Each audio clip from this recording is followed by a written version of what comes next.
Okay, let's get started. Just raise your glasses high. This one's sweet. Turtle time. Well, a giant turtle has awoketh out of its shell, and that means it's time for Amy and Riley to officially raise hell. And with that, my name is Riley Hamilton. This is Amy Scarlatta, just hearing that for the first time. And that's our new intro for every single episode, so I hope you liked it. Did I tell you that one of my parents' turtles went briefly missing last week? What the hell? No, but I sensed sort of disturbance Felt a rift in the universe. What happened? Stella, okay. Well, I was over there. It was actually, I think, 2 weeks ago. I was over there at one point, and we couldn't find her, but we assumed she just went into a bush. And then later in the day, she came out, and it was like not a big deal. And then a few days after that, she was missing for an entire day. Whoa. And it turned out that my parents are inquiring about possibly getting solar panels installed. And I guess that the solar panel guy opened their pool, like, filter housing and left the little door open on there, and she scooted on in and was just chilling in there. But he had then closed it before he left, so they had no idea that that was even a possibility. Oh my God. So she was trapped in a pool filter for a little bit for... Yeah, just like there's like a little gate around to hide the pool filter and pump or whatever. But yeah, I think she's always trying to hide from Tuffy, the dominant turtle who tries to have his way with her. And is Tuffy... Did you find out that Tuffy is a male turtle? And then... Stella was formerly Stanley. Oh, right. Okay, so it actually you thought it was two male turtles, yes, but one actually turned out to be female. Yes, and Tuffy's always trying to make love. Yes, to Stella, and she hates it. So Stella, in her duress, once that gate was open, She ran as quickly as she could and got potentially just for a day. She was locked in that engagement. It's probably the best day of her life. Getting away from Tuffy. He's terrible. I'll say. How often does he like to try to make love to her? I think every day. My dad texted me when they found her that Tuffy was bobbing his head in delight. Because that's what he does when he's horny. So, was it like he was holding Sally and he brought her back into her environment? Tuffy was like, it's like that Jack Nicholson gif from The Departed when he's like, oh, when he goes, yes, and he's raising his eyebrows in a typical Jack Nicholson fashion. Wow. Yeah, but they're back in action. I was down there yesterday because my parents forced me to help them clean the garage.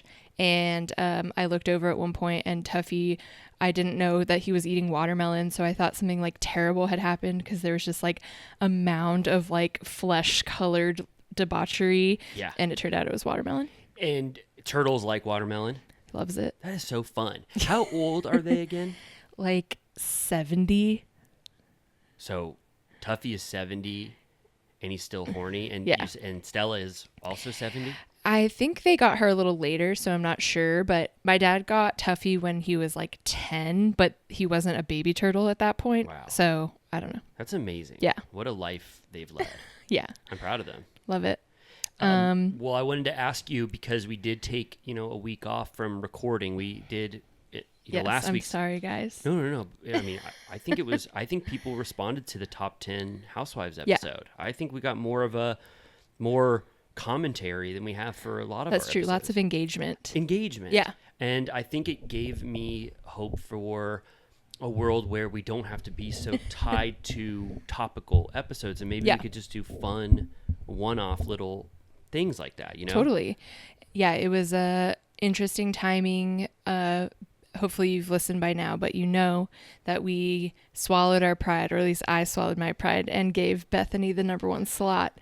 And then moments later, she was in the news, and now I'm wondering if I'm reconsidering everything. I also can't believe, I'll just say it, I can't believe that the minute we announced her as our #1 housewife of all time, it was in the midst of the reality reckoning, but it seems like she is really reckoning right now.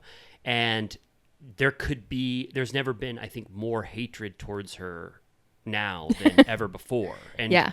so, but you know, I feel like we were both talking about her presence just on, you know, as Yeah. part of the Housewives legacy. Times have changed. Times have changed. I still feel secure in that number one spot, but she is making it tough. Yeah. Did you see? I don't know if, well, I think you might have seen, but I did a TikTok and I said, well, I guess we should, it's Bethenny related. Yes. The only reason I'm saying is that I pitched Bethenny to possibly come on, you know, Turtle Time Yeah. to see if she wants to talk about the reality reckoning, or, you know, she could talk about anything she wants. I Yeah. told her it'd be a complete softball session. I Yeah. mean, we would, the breeziest interview she's ever had. So that could be. She did follow you, right? Yeah. So maybe there is a chance that we can talk to Bethenny and sort of, I don't know, you know, persuade her against this whole. Do you think she'd come to my apartment? Yeah, I was thinking, I don't know if you can see it on YouTube, but there's a chair directly across from us. Maybe Bethenny could sit there. Stay way over there. Actually, I would really like it if Bethenny was sitting right here in the middle. In the middle? Don't you think that'd be We'd nice? have to get a new adapter that would allow for 3 microphones. I think if Bethenny did agree to be on Turtle Time, We could Venmo her like $12. for her to bring her own mic, Yeah. an adapter, that would be nice. Or I don't mind running out to like very quickly to some, what do they call them, like technology Like Best stores, Buy? Best Buy, and get that for Bethany. But so look I'll out for think that. about it. Yeah. Well, I wanted to ask just how was New York, just very briefly, because you were gone. I saw you having the time of your life in New Yeah. York. It was great. It was a whirlwind, like 5 days. We kept busy the whole time. I commented, someone on YouTube was saying that they hoped that I did see Kelly Ben Simone running in the streets, which sadly I did not. But I can report back that I saw social commentator and pop culture icon Michael Musto on a bike in the meatpacking district. Whoa. I saw actor Gabriel Byrne Oh, I at know the him. Carlisle Hotel. You did? What was he doing? He was on his way out as we were on our way in. Gabriel Byrne. Is that what you said? Yes. He was in Hereditary. Yes. He was also in Miller's Crossing. Yes. Right? Yeah. I think he was in. I can't think of anything else he's in, but he is He's notable. very notable. My sister worked on that show In Treatment. He was on that. Oh, that is huge. I've seen a couple episodes of that, and I really liked it. Yeah. It was a boring job for her because she's in lighting and it's only takes place in one room. They only have to do So- like 2 lights the entire time. She just like sat there. That's an interesting concept for a show. Yeah. I liked the idea of it. Yeah. Even though it's all like fabricated, what the therapist and the client are talking about. Yeah. But well, that's great. And Who's then- Michael Musto? You would probably recognize him. I think he wrote for like The Village Voice for like a really long time. And I feel like he was a I Love the 80s guy sometimes. He wears like little round glasses. Yeah, I can almost picture him. I was like, was that him? And I was like, I think it was. And the last one I saw was Ryan Adams, Ryan Adams, the canceled singer, musician. songwriter. He's canceled, right? Yeah. What did he do again? Oh, grooming? Yeah, it was like bad news. Just like I think a lot of girls were like, he's evil, including Mandy Moore. Mandy Moore has Yeah. stated that. Well, she was married to him, right? Yes, I Yeah. think so. Well, I think so. Yeah. So you saw him. Where was he? He was at a hotel in Brooklyn where I was getting a drink. And at first I was like, is that him? Because he looks like shit. He's very bloated and like has red hair now. And then so I went to my picker, to quote Patty Stanger, is very good. Like when I think I saw someone, 99% it's them. Like my lizard brain is accurate. Like You know when you see someone. when I'll doubt it and I'll be like, I think I saw them, but usually I try and find a second form of confirmation. Right. So I went to his Instagram and I was like, oh, that is what he looks like right now. And then for a third form of identification, I saw that he was on tour and had a date in Brooklyn that night. Was he alone? He was speaking with a lady. Whoa. I should have warned her. You should have. You should have said, "Is this, like, this guy's canceled?" Sir, excuse me. Wow. So Michael Musto, Gabriel Byrne, and Ryan Adams. God damn, Yeah. New York was popping off. Quite a trio. That is awesome. Couldn't think of more random names. So anyone else? I mean, 3 is great. That Anyone was else? it. No one at the airport. It used to be, I remember, I feel like celebrities have changed their travel course, because it used to be every flight ever from New York to LA or LA to New York, there was someone on it. Yes. And now I never see anybody. What do you think? They take a PJ? Oh, it's more of a private jet culture. Do you think? Now. Yeah, I mean, they've made those like, what are those things that are not private jets where it's like Right. group ride share? For Yeah, it's like jets? semi-private. Yeah, they probably do those all the time Yeah. now. Well, that's amazing. You saw a couple like Broadway shows, didn't you? Yes. How were I ended up seeing Sean Hayes in Goodnight Oscar, which he won the Tony for, and it was really good. What's Goodnight Oscar about? It's about this man, Oscar Levant, who is a real man. Okay. He was like an actor, performer. He's in like An American in Paris and a few other movies. He's like a pianist. He was a mainstay on like 50s and 60s late night. Okay. Like the show takes place in one night of him on the Jack Parr show. Oh, okay. The Tonight Show, hosted by Jack Parr. And I'm just like doing a full ad for it. The plot line is that he was committed to a facility, and he got 4 hours out to be on the Tonight Show. Whoa. And the Tonight Show, like the NBC and everyone's like, he can't do this. It's like too dangerous. Like, we don't know his state of mind or whatever. And then he like slays, and he plays piano, which Sean Hayes is like a classically trained pianist. I didn't know that. And he plays Rhapsody in Blue, and it's like amazing. What's Rhapsody in Blue again? It's Gershwin. Oh, okay. Yeah. Well, that sounds. You that's would a fun- recognize it. It's like. Oh,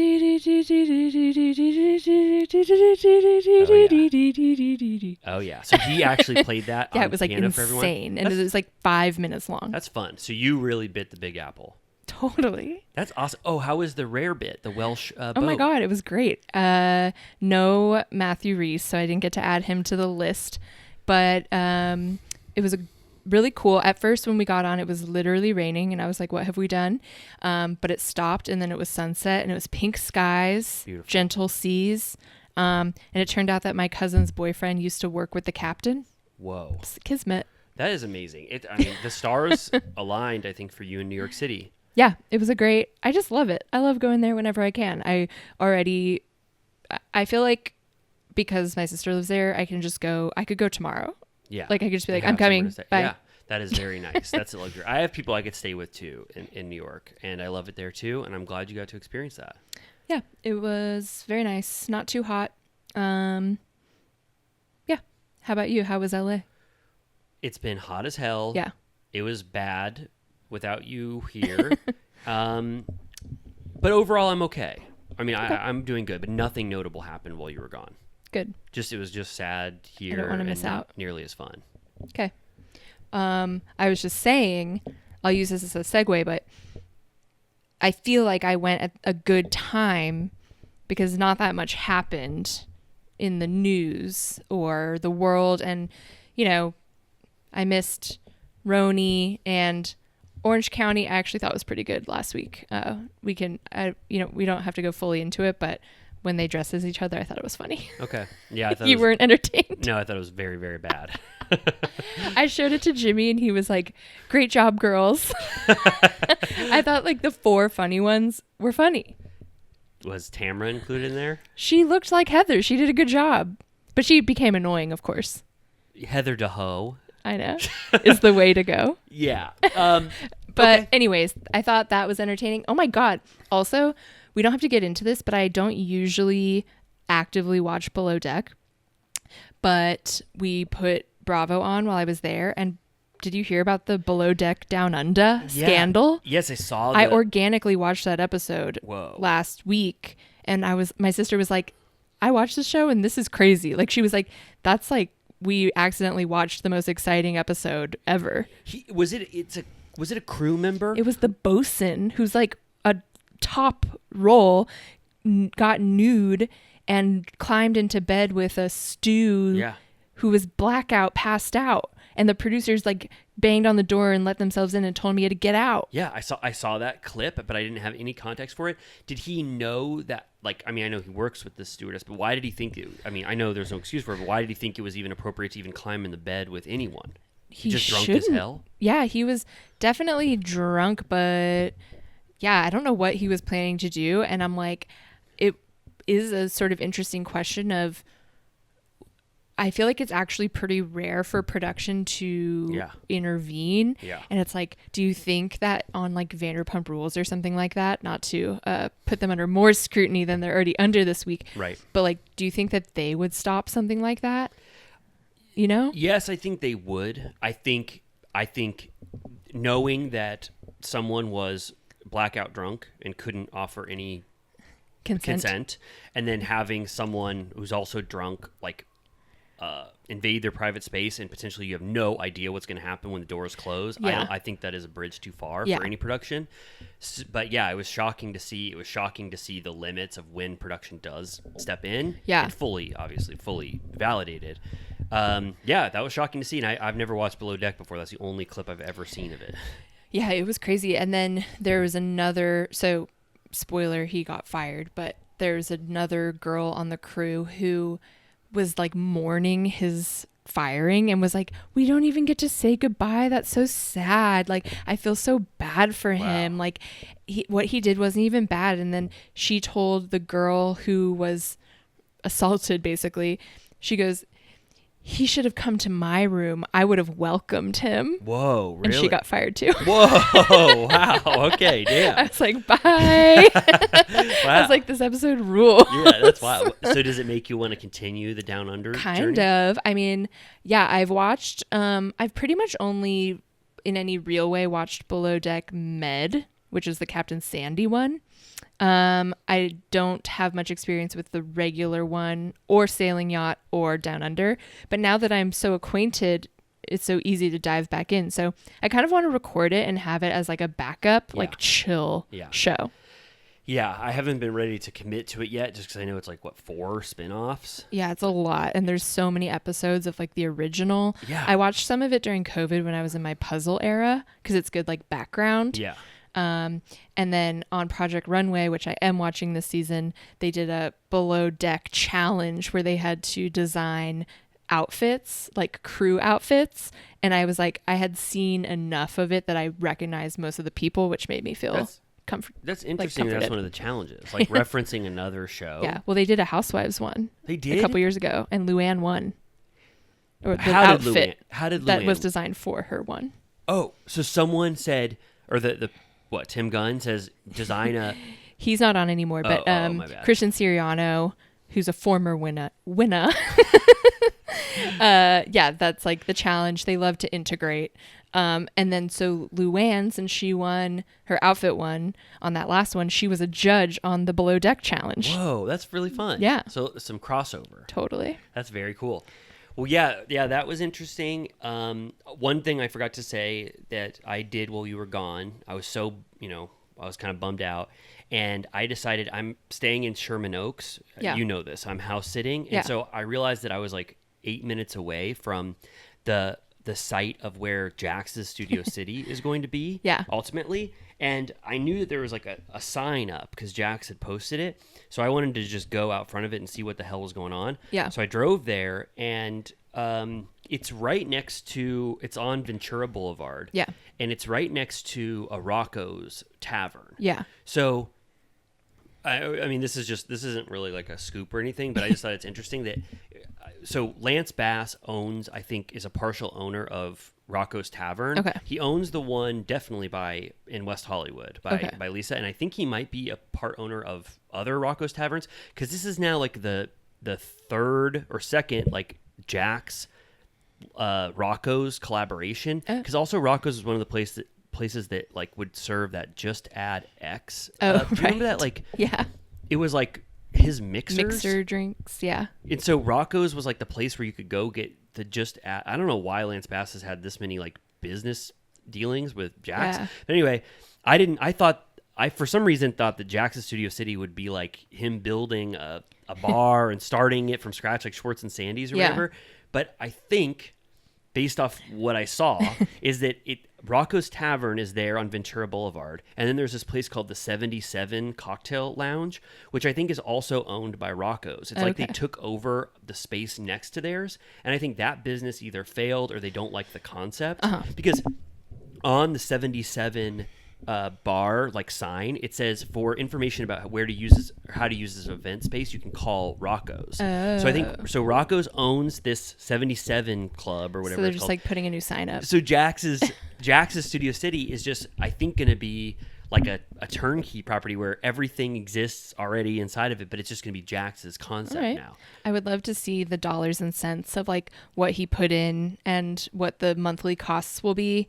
Because remember, now he's like, I know that I just said that owning a bar is like a marriage killer and a time suck and a waste of money, but actually forget all of that because me and Brittany are very involved together and this is going to be great. Right. And nothing will go wrong at all with this. Yeah, I'm interested too. I'm interested in what his involvement is. Is Lance Bass or the Rock? Maybe it's not even Lance, but it's like the Rocco's Tavern owners now have a relationship with him.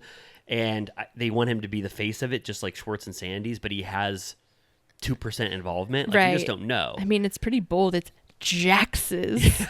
Yeah, so that'll be very fun to see, what happens with that. Also, it's very coincidental that the spinoff is happening, and then they announced this immediately. Right. That he's getting a concept or a Right. sports bar. It's like they can only have a show that revolves around a restaurant. Yeah, exactly. Also, I'm not going to go into it because we're going to go so into detail, but there was something in the said Bethenny news. The first thing that ever made me care or think twice about the spinoff was mentioned.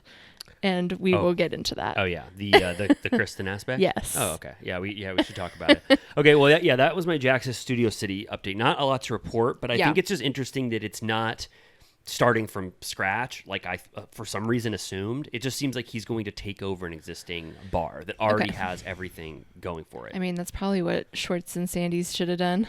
Yeah, I think so too. Considering that what they came up with was not anything like they imagined. Yeah. Yep. I agree. Well, do you want to talk about the most pressing news? The reality reckoning? Yeah, the reality reckoning. Reality reckoning. Yeah, I think we should reckon with it. Okay. So on Bethenny's garbage podcast, what is it called? Well, there's two. There's Just Be, which is for more short form content, like 30 minutes with 17 minutes of ads. Well, Just Be, I mean, traditionally, I subscribe to both her podcasts, so traditionally they'll be like, some will be like 7 minutes long, and it'll be like Bethenny's thoughts on Meghan Markle, and it'll be, and then so Just Be is for like her stray thoughts, and they're very stray, like they're not. It's not a podcast. It's more like it's giving manic. Yeah, it's more like what would. She probably uses TikTok now more for these thoughts. She does, yeah. So, but anyway, Just Be is that, and then what she did, which people have a lot of, ill will towards, is that she has fully gone away from being like a pop culture commentator. I mean, she still is, but she's more focused on Bravo content now. Right. And that's when she announced, it's called Housewives Rewives, yes, I think, or just Rewives, where which. If you watch Watch What Happens Live with her and Jeff Lewis, she was talking about how like she's the first podcast to comment on Housewives with celebrity guests. So she was trying to say that this was like that there is some uniqueness to her concept, which is kind of silly because there are 100 podcasts, including ours. So she's not doing anything. She loves being a pioneer. Yeah. But this was not very pioneering at all. No, I used to straight up listen to Just Be like actively. And then it became unbearable. And then, like you said, TikTok sort of took over that need. But I still have never listened to Rewives. But yeah, her episodes do vary in length, the opposite of ours that are normally close to 3 hours. Hers are extremely short, to the point that she even so I'll just say it, she had Raquel on. Yes. And do you think there's going to be another part? Yeah, there's part 1, there's part 2 today, and then I think there's going to be part 3 tomorrow, and a full then a YouTube video is going to come out with a full interview tomorrow as well. So yeah, each one, I think the first one's like 45 minutes, the second one was like 30 minutes. Yeah. and then but there's a ton of ads on it. Yes. Like I just kept hitting the 15-second forward, and I had to hit it like 30 times. Yes. So Bethenny, just for context, Bethenny is really ramping up the amount of like attention she wants for her Reality Housewives Reckoning. content. Yeah, her reality reckoning. The first was the big Jill Zarin Bethenny what's that called? Like Tete-a-tete. tete-a-tete, where they got back together and talked for the first time or Was whatever. that on Just Be or Rewives? That's on both. She posts Okay. any notable episode that she wants a lot of traction for. She posts it on both of her feeds. Okay. Just that's not that wild. Yeah. I mean, it's just like she has two outlets, and if Double it ads. pertains to both. Oh yeah, she's running ads all over those things. Then this is just contextually on Jill Zarin's the podcast with Jill Zarin. Bethenny asks Jill about the Bobby Zarin funeral Right. filming.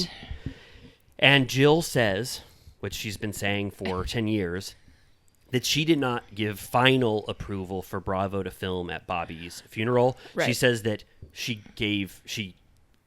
initially was interested and that she wanted it filmed, but that she did not give her assistant approval to tell Bravo that they could film. Right. Which I don't believe. Right. I mean, Which, yeah, Bethany's like running to the bank with that as being like the final straw. Yes. That she crashed a funeral on TV. Yes, she said. She said that is the most despicable thing I've ever heard. She's running, and when you listen to the episode, it doesn't sound like Bethenny actually fully believed Jill. Yeah. Which, like us, she's skeptical, Yeah. and we know Jill, and so I think Jill is lying. I think Bethenny is just giving Jill the benefit of the doubt. Yeah. But she's, like you just said, she is the reality reckoning is coming from that. Like she feels like she was exploited. Yeah. By Bravo, and I think it's based on a lie. Yeah. That she's just taking Jill's word for it. Right. Or it's just she wants to do this campaign no matter what because she thinks it's cool, and that's a great,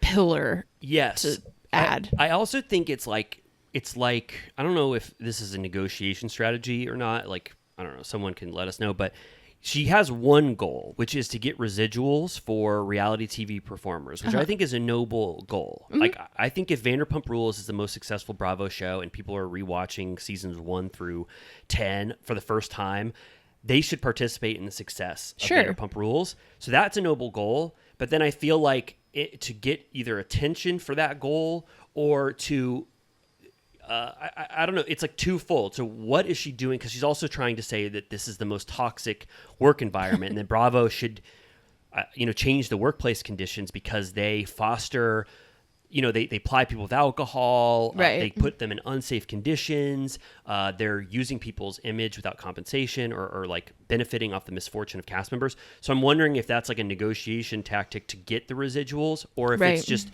the reality reckoning is both. It's Right. like, Yeah, it feels like I'm like, what is your end game? Because it sounds like you just think that this kind of entertainment shouldn't exist. right. Yeah, I don't know where she stands. Does she want Bravo to, I don't know, like, does she want to take down Bravo? And, Right. and I guess you could say she wants to end exploitative practices in reality television. now that she's done. Huh? Now that she's done. Yeah, now that she's off. And then, I don't know if you Also, saw. I don't know if people have talked about this, but did you watch her Apprentice show? Yes. Like, I'm like, I don't even want to know what the working conditions were on that show because it seemed awful. Yeah, no, it totally seemed awful, and I mean, claiming that she hasn't, she hasn't affected people's mental states while she's been working with her coworkers. Oh, yeah. Is ridiculous. Yeah, She has her been- whole show that I think you're now watching is about like her lack of boundaries in the workplace. Yes. So I think that then, I guess, from this reality reckoning, it got on Raquel's mom's radar. Like, Bethenny has the right idea. My daughter was mistreated in Yeah. this world. And so she would be the perfect outlet for you to go on and tell your story. I Yeah. think that's how, I'm not sure if Bethenny reached out first. Maybe. I think she said that Raquel's people reached out to her. Okay. Yeah. because of her newfound lens on reality television. Right. Okay, so yeah, that's the context. So how did you feel about part 1 Oh and my part God. 2? Let me pull up my notes here. My first note is that Bethenny's describing what reality reckoning means. And she said that she came up with that off the cuff. She was on her, I don't know what to call it, like back on her bullshit as far as her speedy way with words. Like Yes. it like never ended the entire time. She was like, reality reckoning. I just came up with that off the cuff. Exploitation without compensation. Like Yes. her like word play was like never ending the Yes. whole time. Yes, for sure. So it was like funny because Raquel is like, it takes her a while to get her thoughts together. Yeah.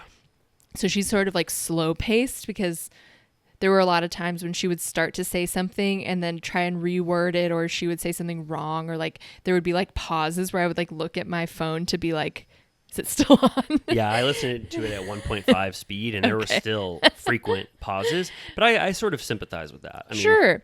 But like the energy between the difference between Oh. that and then Bethenny's like bulldozer is like insane. Oh yeah, if you listen to the Jill and Bethenny one, they are Oh my talking God. at each other. I can't even imagine. It's wild. There are no breaks in that. They're just interrupting each other constantly. They're both talking so fast paced. So this was definitely a different speed. And Bethenny, I mean the worst thing Bethenny did was having someone on where she doesn't know the nuance of my God. the show. Howie Mandel 2.0. Yes, like the dynamics of Vanderpump Rules. She doesn't know why this was so impactful. She did the exact same Howie did, where he was like, "Why is this cheating scandal any big deal?" Like she literally said those words. Yeah, she boldly announced that she's never watched the show and Yeah. that she only watched the reunions to prepare for this interview. Right, which are not representative of Vanderpump Rules. Right. You can't get a sense of it from the 3-part reunion for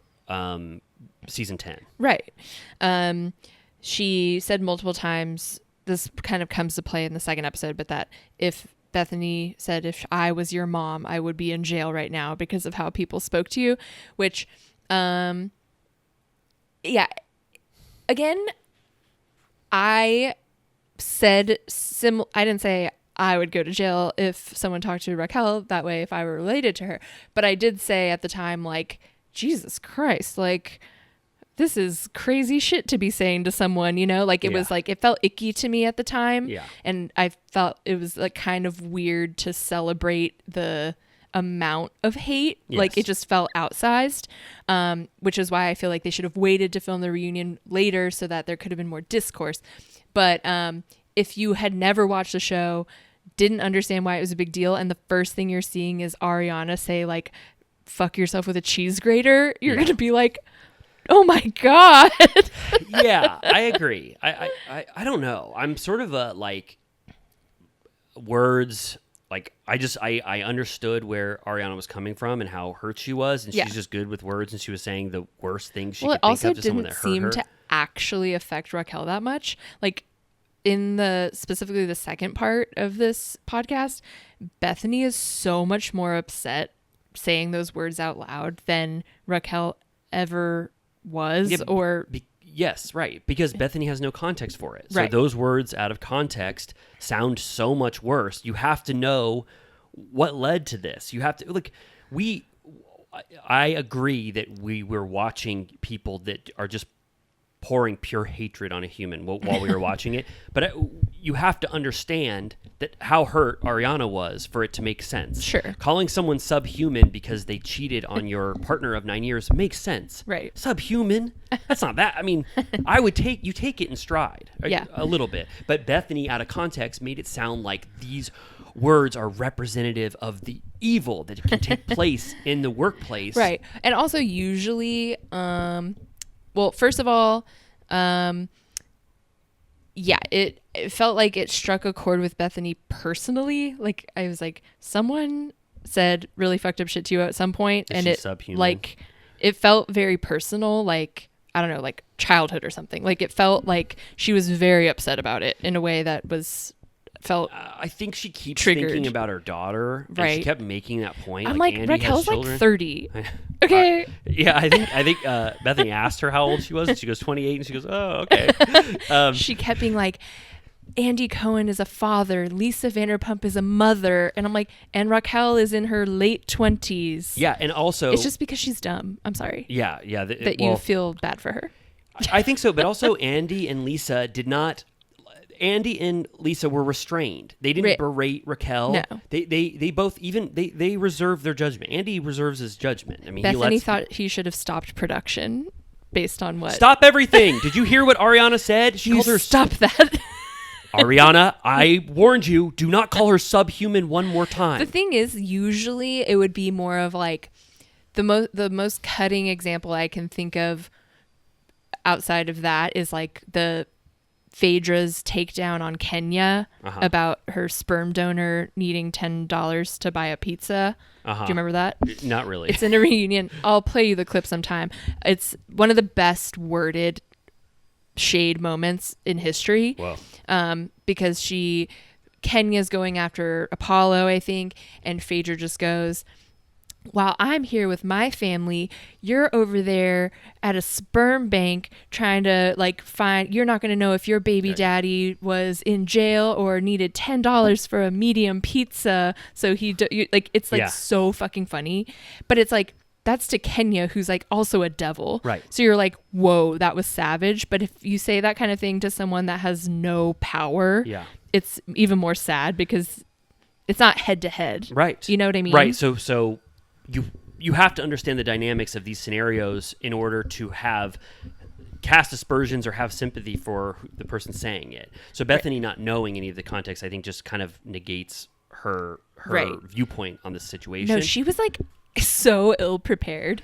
Yes. She was like reading the ratings information on the show out loud. I didn't like that part. I didn't like how floored she was by the ratings. It's like you didn't even know the impact of the show. Like, no, she kept being like, "Oh wow," and then she was like, "Oh, and it says 2.2 million in demo. Oh wow."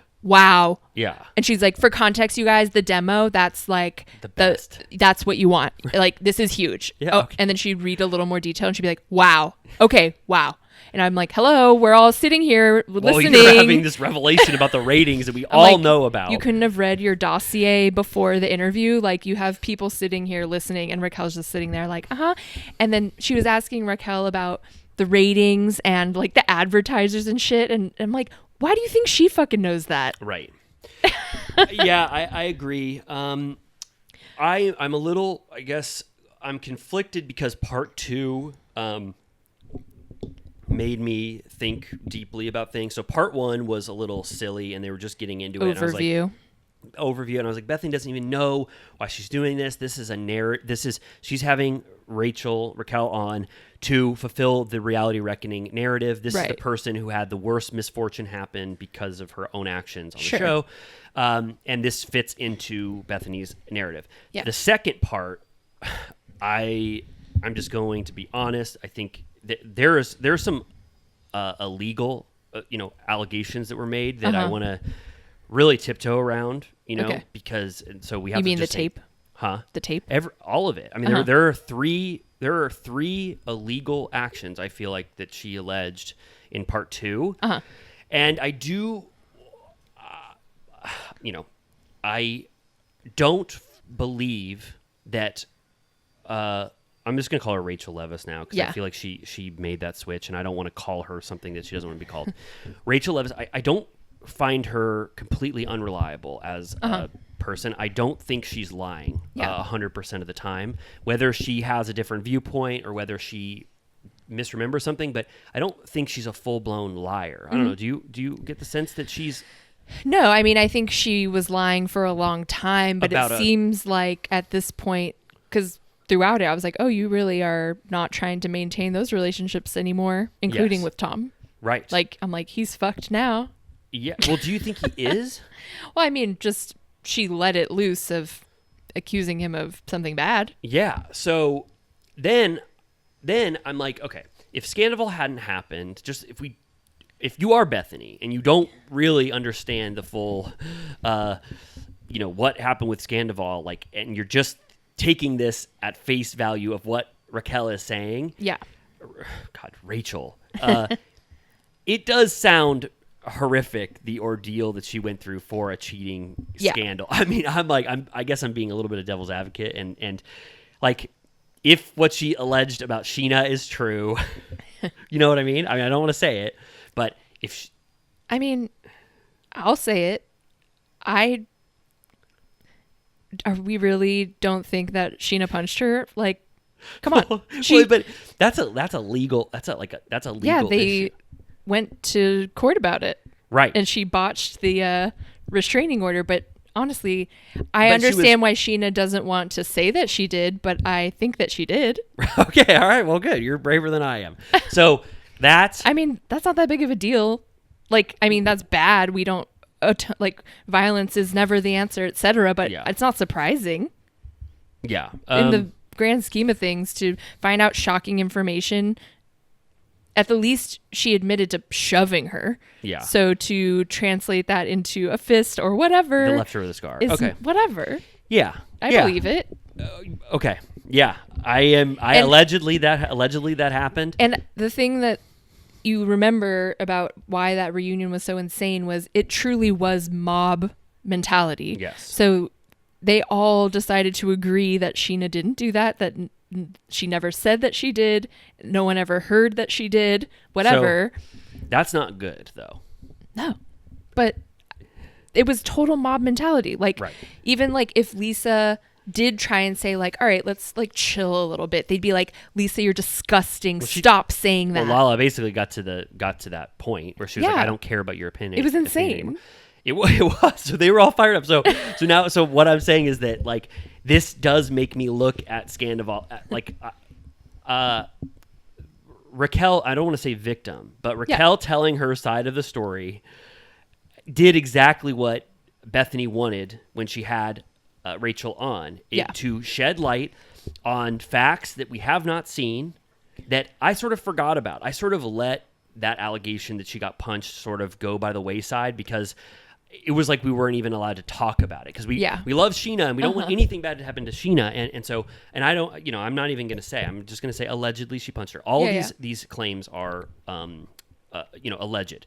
But then we get into Tom Sandoval secretly recording her intimate FaceTime while she's in a hotel room. We didn't know that, right? No. The fact that it was that night. She was at Watch What Happens Live. She went back to her hotel room. She did the adult movie channel. She was watching a porno in her... Which is honestly bold on a work trip, because that's going to be on the bill, honey. She was like, fuck it. She was like, this is awesome. I'm gonna masturbate. And she's like, I'm going to drink a $8 water, eat a Toblerone. Yes. And jerk it. Yes. And totally jerk it and call my boyfriend or whatever, the person that I'm cheating, whatever. She said, we FaceTime a lot. Yes. So it wasn't, uncommon, but yeah, he just like went in and did the screen recording. It was like 3, 2, 1 sound, microphone on. So you also, like, you believe Sheena socked her in the face. You believe that Tom Sandoval did not get her consent when he recorded that intimate FaceTime. I mean, yeah, that was surprising, because the story before was always that it was like a text or something, like, or maybe I think it was that it was a FaceTime, but it was a mutual. I for sure, I didn't think about the illegality, the logistics of secretly recording something, but I think in this instance we should believe Rachel that she would not have consented to. Well, she said it's not anything I would want my grandma to see. Grandma Buttons. She goes, it's not Grandma Buttons. It's not it would push grandma's buttons. For sure. So I choose to believe her about that fact. And if that's true, that is major, like, awful ick that she said that when she brought it up, he goes, I just wanted to record it to show you later how beautiful you are. Imagine getting that text back to yourself and being showed you're masturbating. You are beautiful, Winky. You hear the porno sounds from your hotel room in the background, and you're like, yeah, okay, thank you. I don't ever want to see this again. I feel good now. So I think that is awful, and I think we want to believe the worst about Tom Sandoval, so that's why that allegation is easier to accept. And then I have to believe, if I'm continuing this train of thought, that she brought it up on camera, thinking that everything is above board and that you can talk about anything on reality television and that this is perfectly excusable to bring up. She said on camera, "Why did you record that video without my consent?" Yeah. And he said that excuse, because I wanted you to see how beautiful you are looking when you're masturbating in your hotel room. And then when they were off camera, he said, "Why would you ever say that? That makes me look horrible." Yeah. And that we heard from TMZ that he refused to film and that a scene needed to be refilmed or he was going to quit filming. So now that allegation makes perfect sense. Right, because we were always like, he didn't like how that scene went. And I was like, because it was awkward? Because they kissed? Yeah. Because she referenced what his parents thought? Like, because you watch the scene, it is the most awkward thing you've ever seen in your life. Yeah. But this makes so much more sense. He's been in a million scenes where he's looked bad before. Right. That is a bridge too far. He probably told producers, which this is legitimate on his part. He said, if that comes out, it's illegal. Yeah. And I will not have an illegal action that I did, and I'm saying he did it, be in this episode. Yeah. And they, in order to keep filming with him for Right. the rest of the episode, to have the Scandival episode, they took that out. Yeah. And that piece missing, I think, is very crucial from Rachel's story.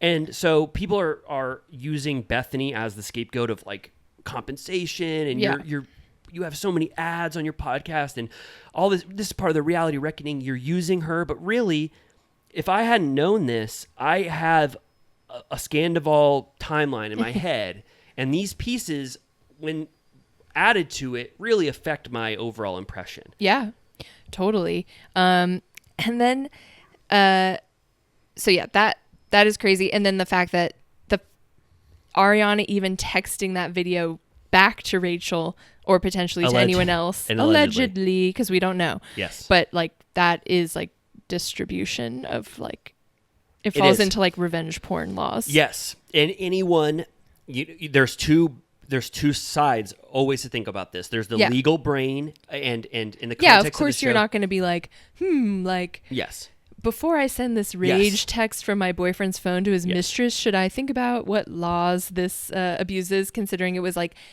on his phone? Exactly. You know what I mean? Exactly like, right. And if this wasn't I'm a television, not blaming her. I'm just saying. Me too. If this wasn't on a television show, and if this wasn't going to come into play for a huge cheating scandal, we wouldn't have even, that detail wouldn't even be disputed. It'd be like, yeah, I sent it to her because I said, look what the fuck I found on your phone. Yeah. It's justifiable personally. Yeah. Out of the context of production. Totally. I feel like her sending it to Rachel is one thing because it's content of herself. So it feels like almost that's moot because it's like the content is of herself. Yes. But if she distributed it to friends, etc., that would maybe be bad. Yes. and Rachel alleges that people have, that there are instances where people have talked about what was in the video, which leads her to believe that other people have seen that. Yeah. That's a huge accusation. I'm not verifying that.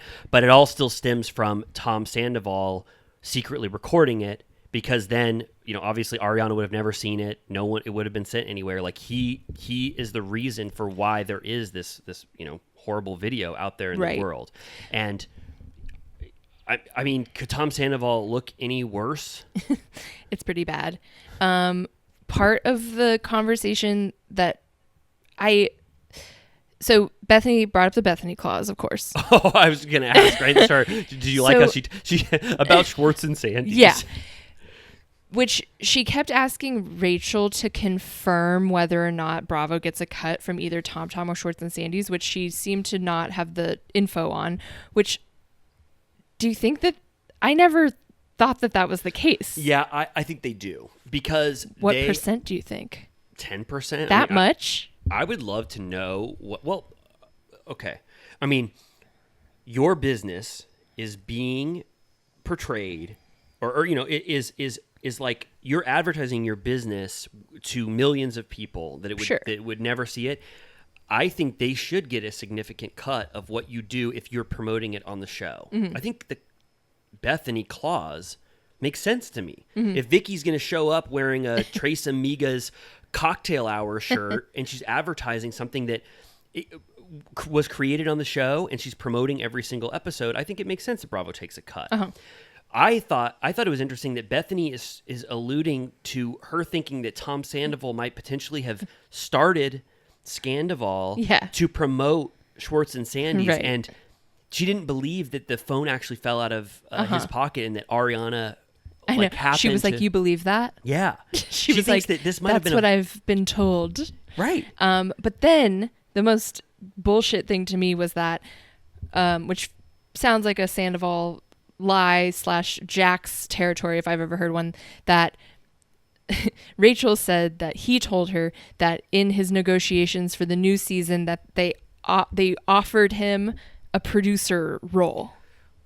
Can you see any fucking world in which it's no one else's name except Lisa Vanderpump and like Andy Cohen, and then it's like Tom Sandoval?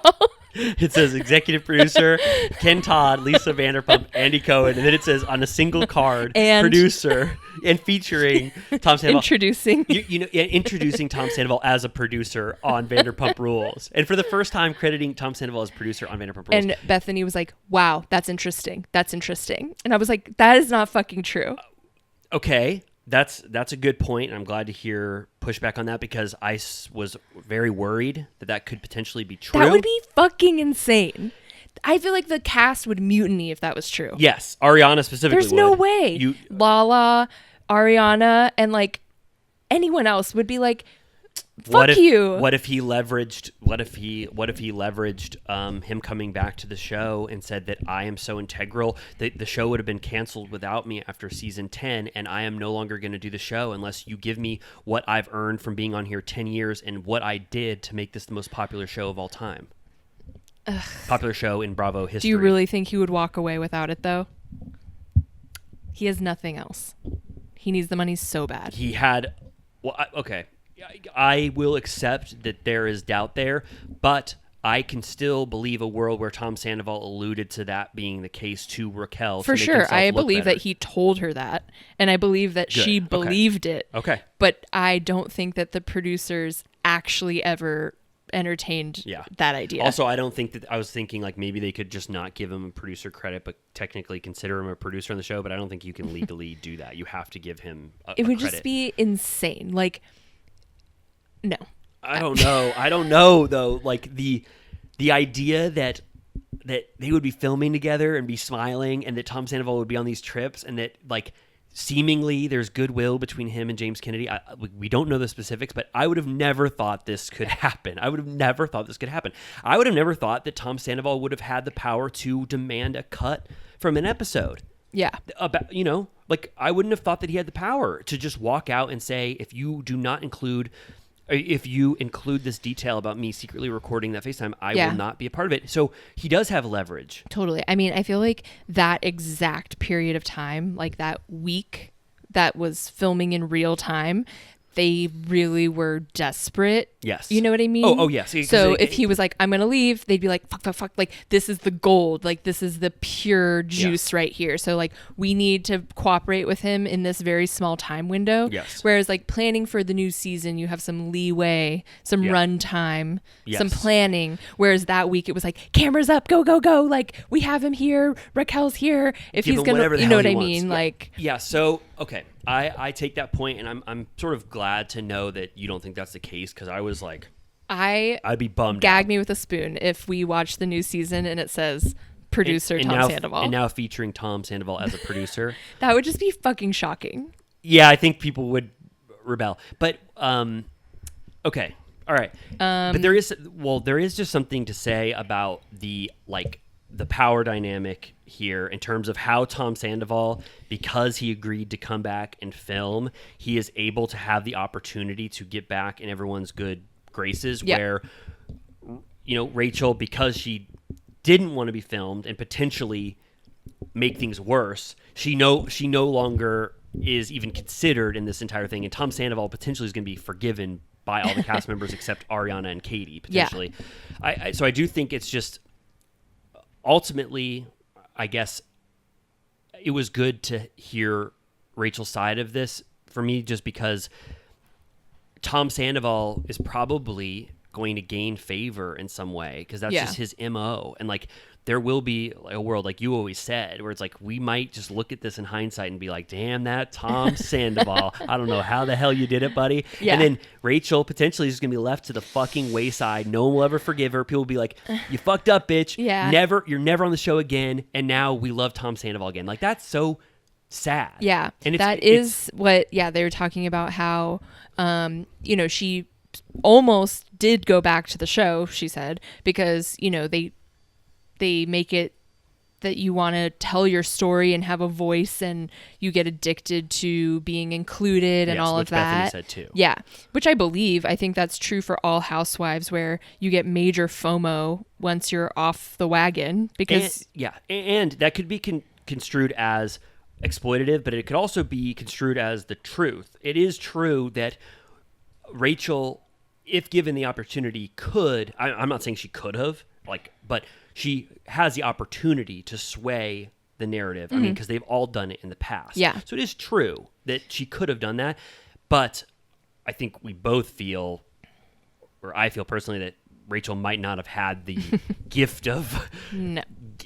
The charisma on camera to get people back on her side. Well, that's the funny part is that she was saying, they were talking about how it's incentivized to create drama and you get paid based on your performance. And that she was saying that this on season 10, she came to slay because she wanted her next season pay to reflect what a good job she did on season 10. And I'm like, yeah, we could tell. Like everyone was very confused about why you were acting that way because it was very weird. Yeah, she felt very lost throughout season 10. That's why I don't think it would be good for her to go back on. But we do lose a huge piece of the Scandival puzzle with her not being there. Right, and it's like, what is she gonna do? Like, is she just gonna get a regular job and like disappear forever? Yeah, I mean, she said something which I thought was like sort of naive, but a little bit sad, which is when she was like, "I thought reality TV was supposed to be fun." It's like. I don't know. I mean, you've seen some horrible stuff on Vanderpump Rules, right? Well, that's the thing with the whole Bethenny or whatever. Like, I'm like, first of all, it is certainly biting the hand that fed her $100 million. Like, she was stuffed. She left no crumbs. She ate and left no crumbs. Bethany benefited. She's like Templeton. Yes. Okay. Who's that? The rat from Charlotte's Web. Oh, Smorgasbord. Does he eat a lot? A lot. So that's probably Bethany. Yeah. And I'm like, okay, so now that you've profited off of the system and the doors close behind you, like the Titanic gates, there's no opportunity left. Now you're deciding that it's an exploitative arrangement. But it's like, if you're smart, like, you should know what you're walking into at this point in 2023.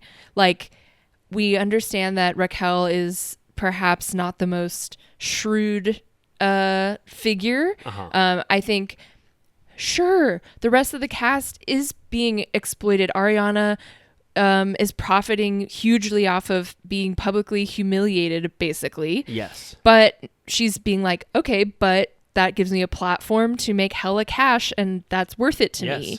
And that's what they're all doing. And they also want attention and to be on TV and have social media following, whatever. And it's like, you just have to know what the deal is. I'm not saying it's good. Whatever, is reality TV ethical? Like, I know there's a lot of fucked up shit, and like, I think there are some shows that are so much worse than Bravo. Like, go into the TLC world and like shit like that. Oh yeah, it's like so much 90 Day worse. Fiance. Oh my god, because they're like normal people. Well, not normal, but like not like Hollywood-minded people. Oh, there's so much more awful reality television. Because I'm like, Bravo people, I'm like, they live in LA or New York or whatever. They know exactly what they're doing. They have an agent. Like, they're trying to get deals. Like, they're willing to make those sacrifices. So using like Vanderpump Rules is like a bad example because I'm like, they wanted to be actors. They are here for a reason. So it's kind of like, I get it. And again, I'm like, everyone unionize for everything. Whatever. Sure. But I'm just saying, like, Raquel is the one like runt example of like someone that fell behind who didn't understand the arrangement. Yeah, I agree with that completely. That's very true. And then I want to ask you, because Bethenny's ultimate viewpoint throughout this entire thing is that Bravo is a toxic workplace because if you're being demeaned at work and someone's bullying you, you can't go to HR or talk to your boss, Andy Cohen in this example, Right. and say, please stop.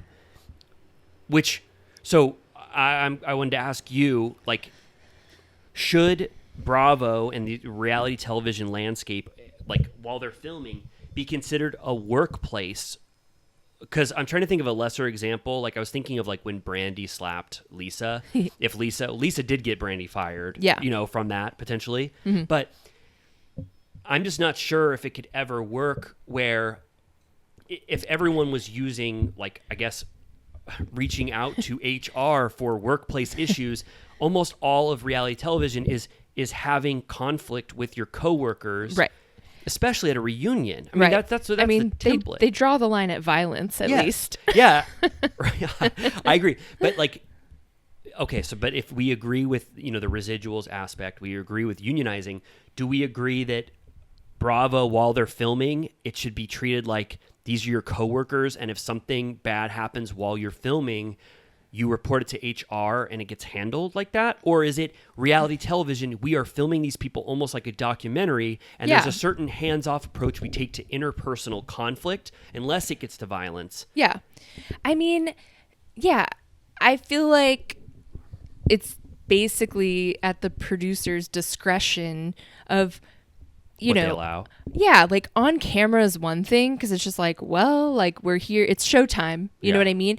But I'm sure that there's stuff that goes on behind closed doors that actually does need to be reckoned with as far as the dynamics of people saying, I refuse to film with her, or, them like texting on the side about like, if there's someone being like bullied off camera about filming or whatever, like I think there probably are a lot of dynamics like that are dealt with in a more straightforward fashion. Yes. But Bethenny was talking about like at the reunion. Right. And it's like, I mean, sure, like Andy could have been like, all right, Which he does. He kind of did. He does. He does. He legitimately, I didn't see any personal bias from Andy towards Rachel, except No. when he gets, he has a comment that he wants to make, but it's always within reason, and he does stop bullying. Yeah. He tries to keep them calm. He told Lala and James to stop it 100 times. Yeah.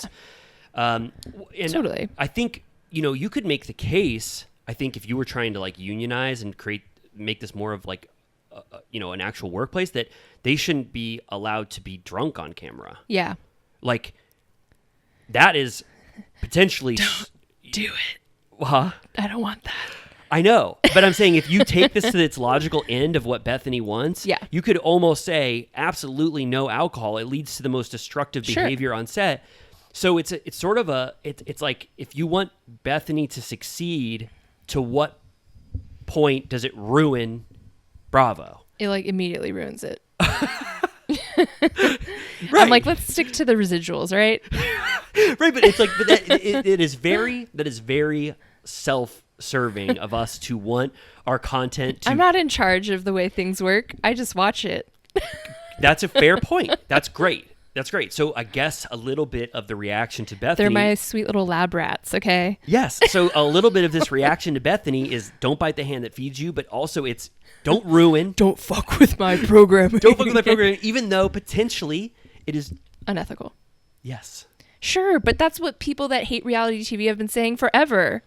Yeah, but I've been a participant in it, and I, watching it and talking about it, and like I don't want it to cause mental distress to someone. Sure. That's why I think Rachel was just at the level of to where I don't think she should have been made a full-time cast member. Someone should have made the decision that I'm not 100% sure Rachel is, whatever you want to say, is cognitively up to task. Yeah, say it in the best way possible, because I think she could get really affected by this. Yeah, which we've been saying, like, she shouldn't come back despite entertainment value. Yes. Because she can't handle it. Yeah. Like, some people can't handle it, and like that is usually evident pretty quickly when someone joins a show. You're like, oh, they're not ready for prime time. Exactly right.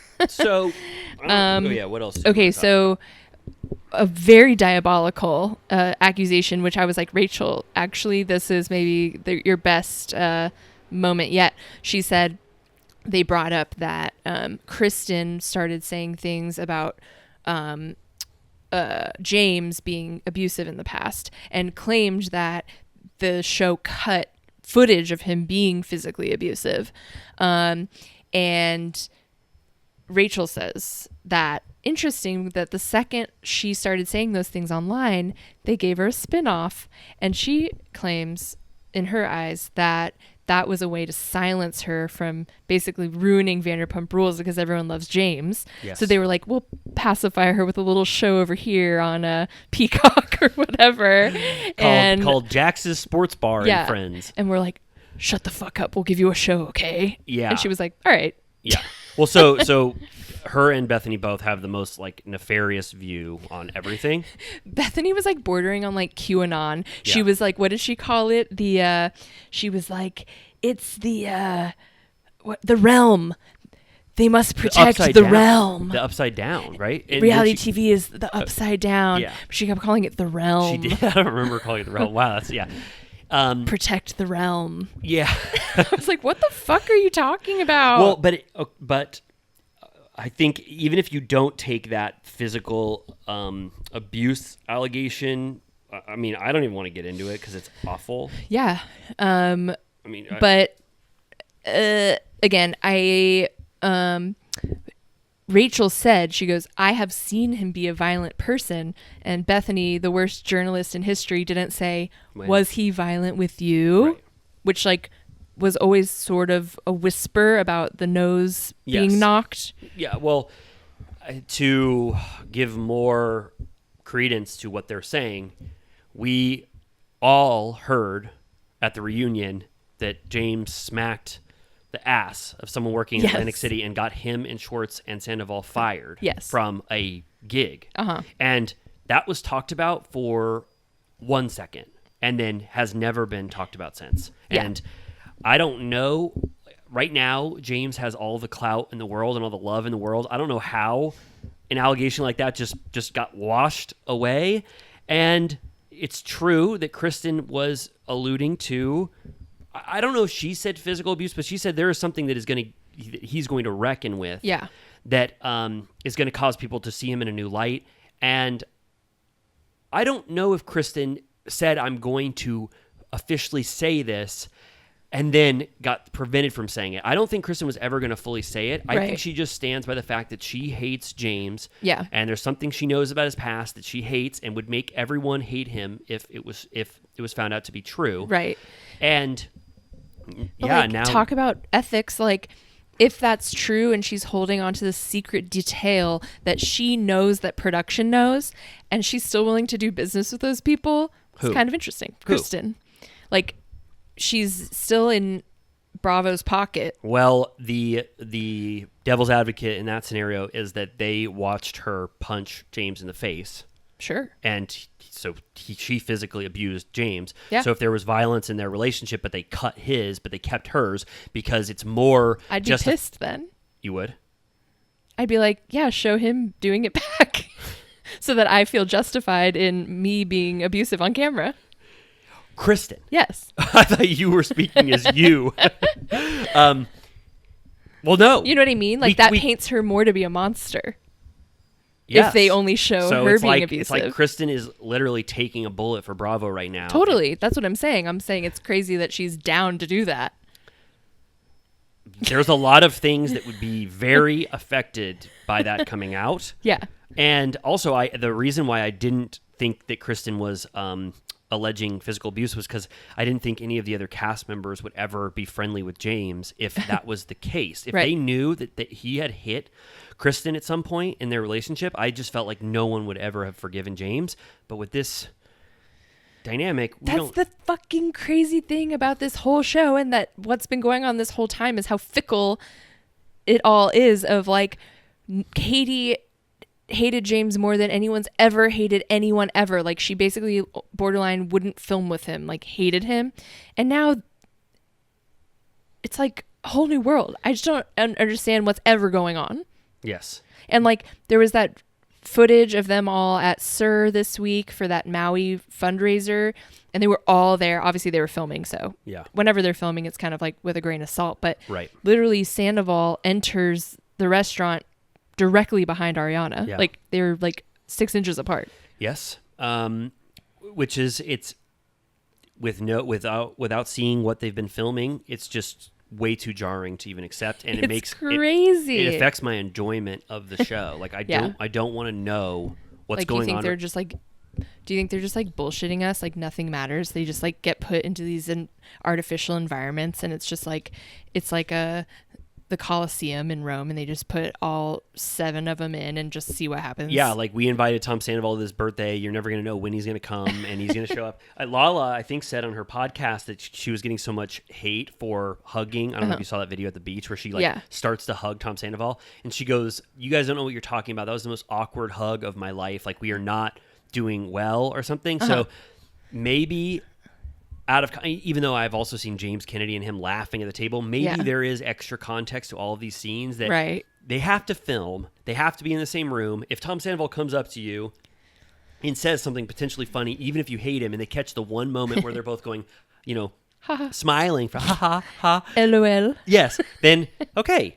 Out of context, it looks bad to us, but maybe once we see it, it'll appear. I mean, whatever. I love it. Not that I love Sandoval, and now he's even worse than we thought, but everyone was so firm in their beliefs of during Scandival of like, you're dead. It's over. Like, yes, it's, you'll never see him again. And I was like, fucking wait 10 minutes. Well, there was also people that be like, fire him. I know. What are you talking They're about? like, something about her, the series. Right. Also, I will say the one kind of nasty thing that Rachel, I felt fairly sympathetic to her throughout, but when she started to say that Sandoval and Ariana's relationship was one of business and convenience, I was kind of like, you don't need to be the one to say that. Yeah, you still... I'm like, he was lying to you, right? Yes. Like, come on. Yes. Yeah, consider your source. And also still, even though you want retribution, still think about what you did. She has not really let this be the outlet to fully explain the situation and how awful she still feels, because she's so trying to justify her actions. I wish there was a little more accountability in this interview series, but she, that's not what Bethenny even wants to hear. She right. just wants because Bethenny was kind of like, you don't have to explain. Yeah, she was like, it's not a big deal. Like, that's not what I'm worried about. Right. Like, she was like, they kept saying, she was like, I wasn't even friends with Ariana. We were acquaintances. Like, she was like, we were friendly. She was really nice to me, but we weren't friends. We never got lunch together alone ever. Which I'm like, I'm sure she'd be infuriated to hear you say that. And then she was also like, and Sheena kept being like, I was the sister she never had. I gave her a home. And Rachel was like, well, I paid rent and I watched your cat, which is actually rang true to me of like, I can totally imagine Sheena being like, I gave you a place to live, but she was like, it's $2,000 a month. Thank you. Yeah, totally. Yeah. No, and then also Rachel was like, I watched her cat who was pumped with mercury for a treatment. And I know a lot about cats and cat health, and I don't think that's a thing. Okay. I think if a cat gets mercury poisoning, they will need treatment. But she was claiming that her cat, as a treatment, was pumped full of mercury, which I think would make them dead.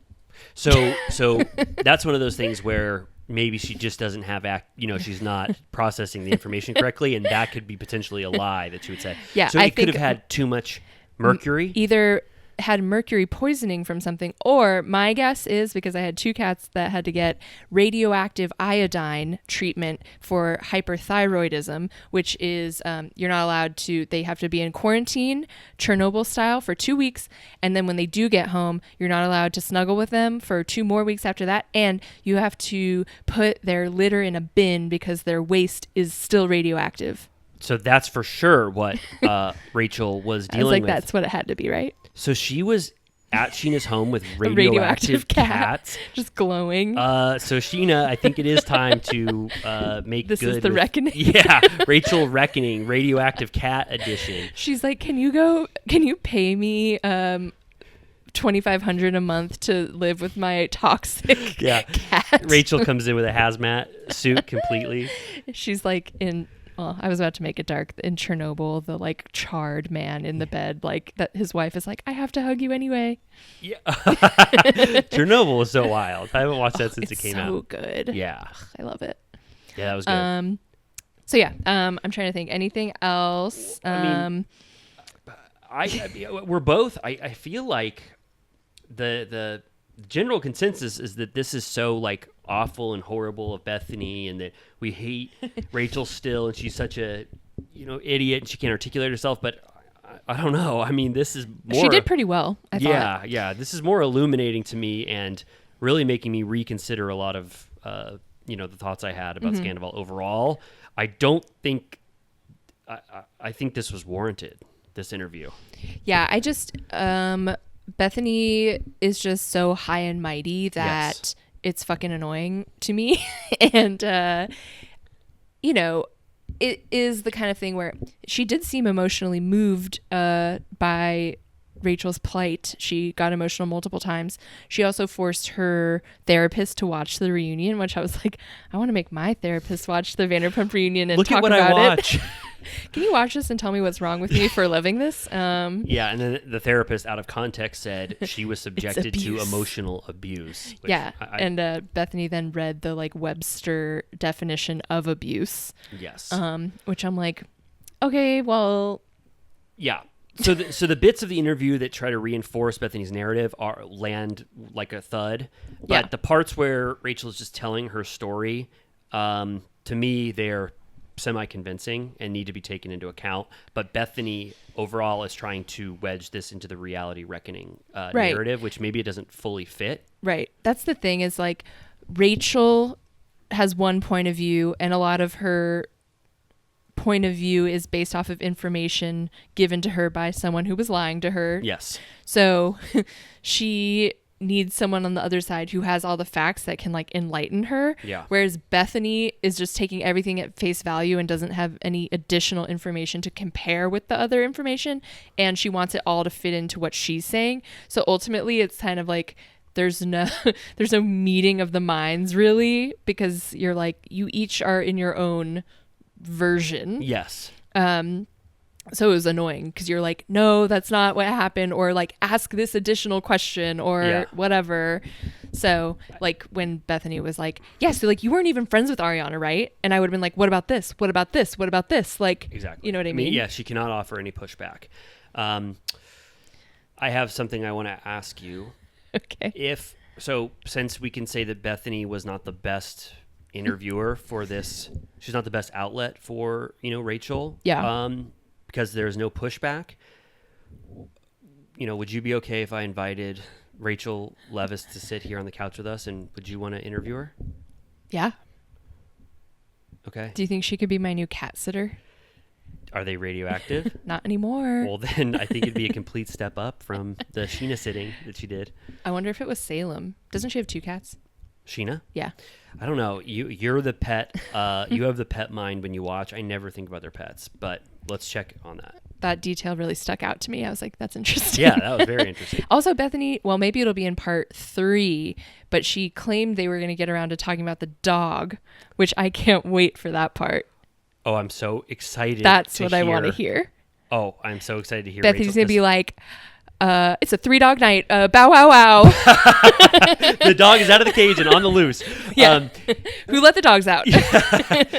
Oh my God. I didn't even think of her teasing that. That is going to be extremely interesting to hear Rachel's side of that whole thing, because that story, talk about not having all the pieces of whatever that story was. Dying to hear that. Me too. I wrote down at one point, the part when Bethenny was like hollering and hooting about the ratings, and she just kept being, wow, wow. She goes, and then Raquel was saying, and obviously everyone then went back and watched old seasons, and I don't profit off of people watching the old seasons that I was on or whatever.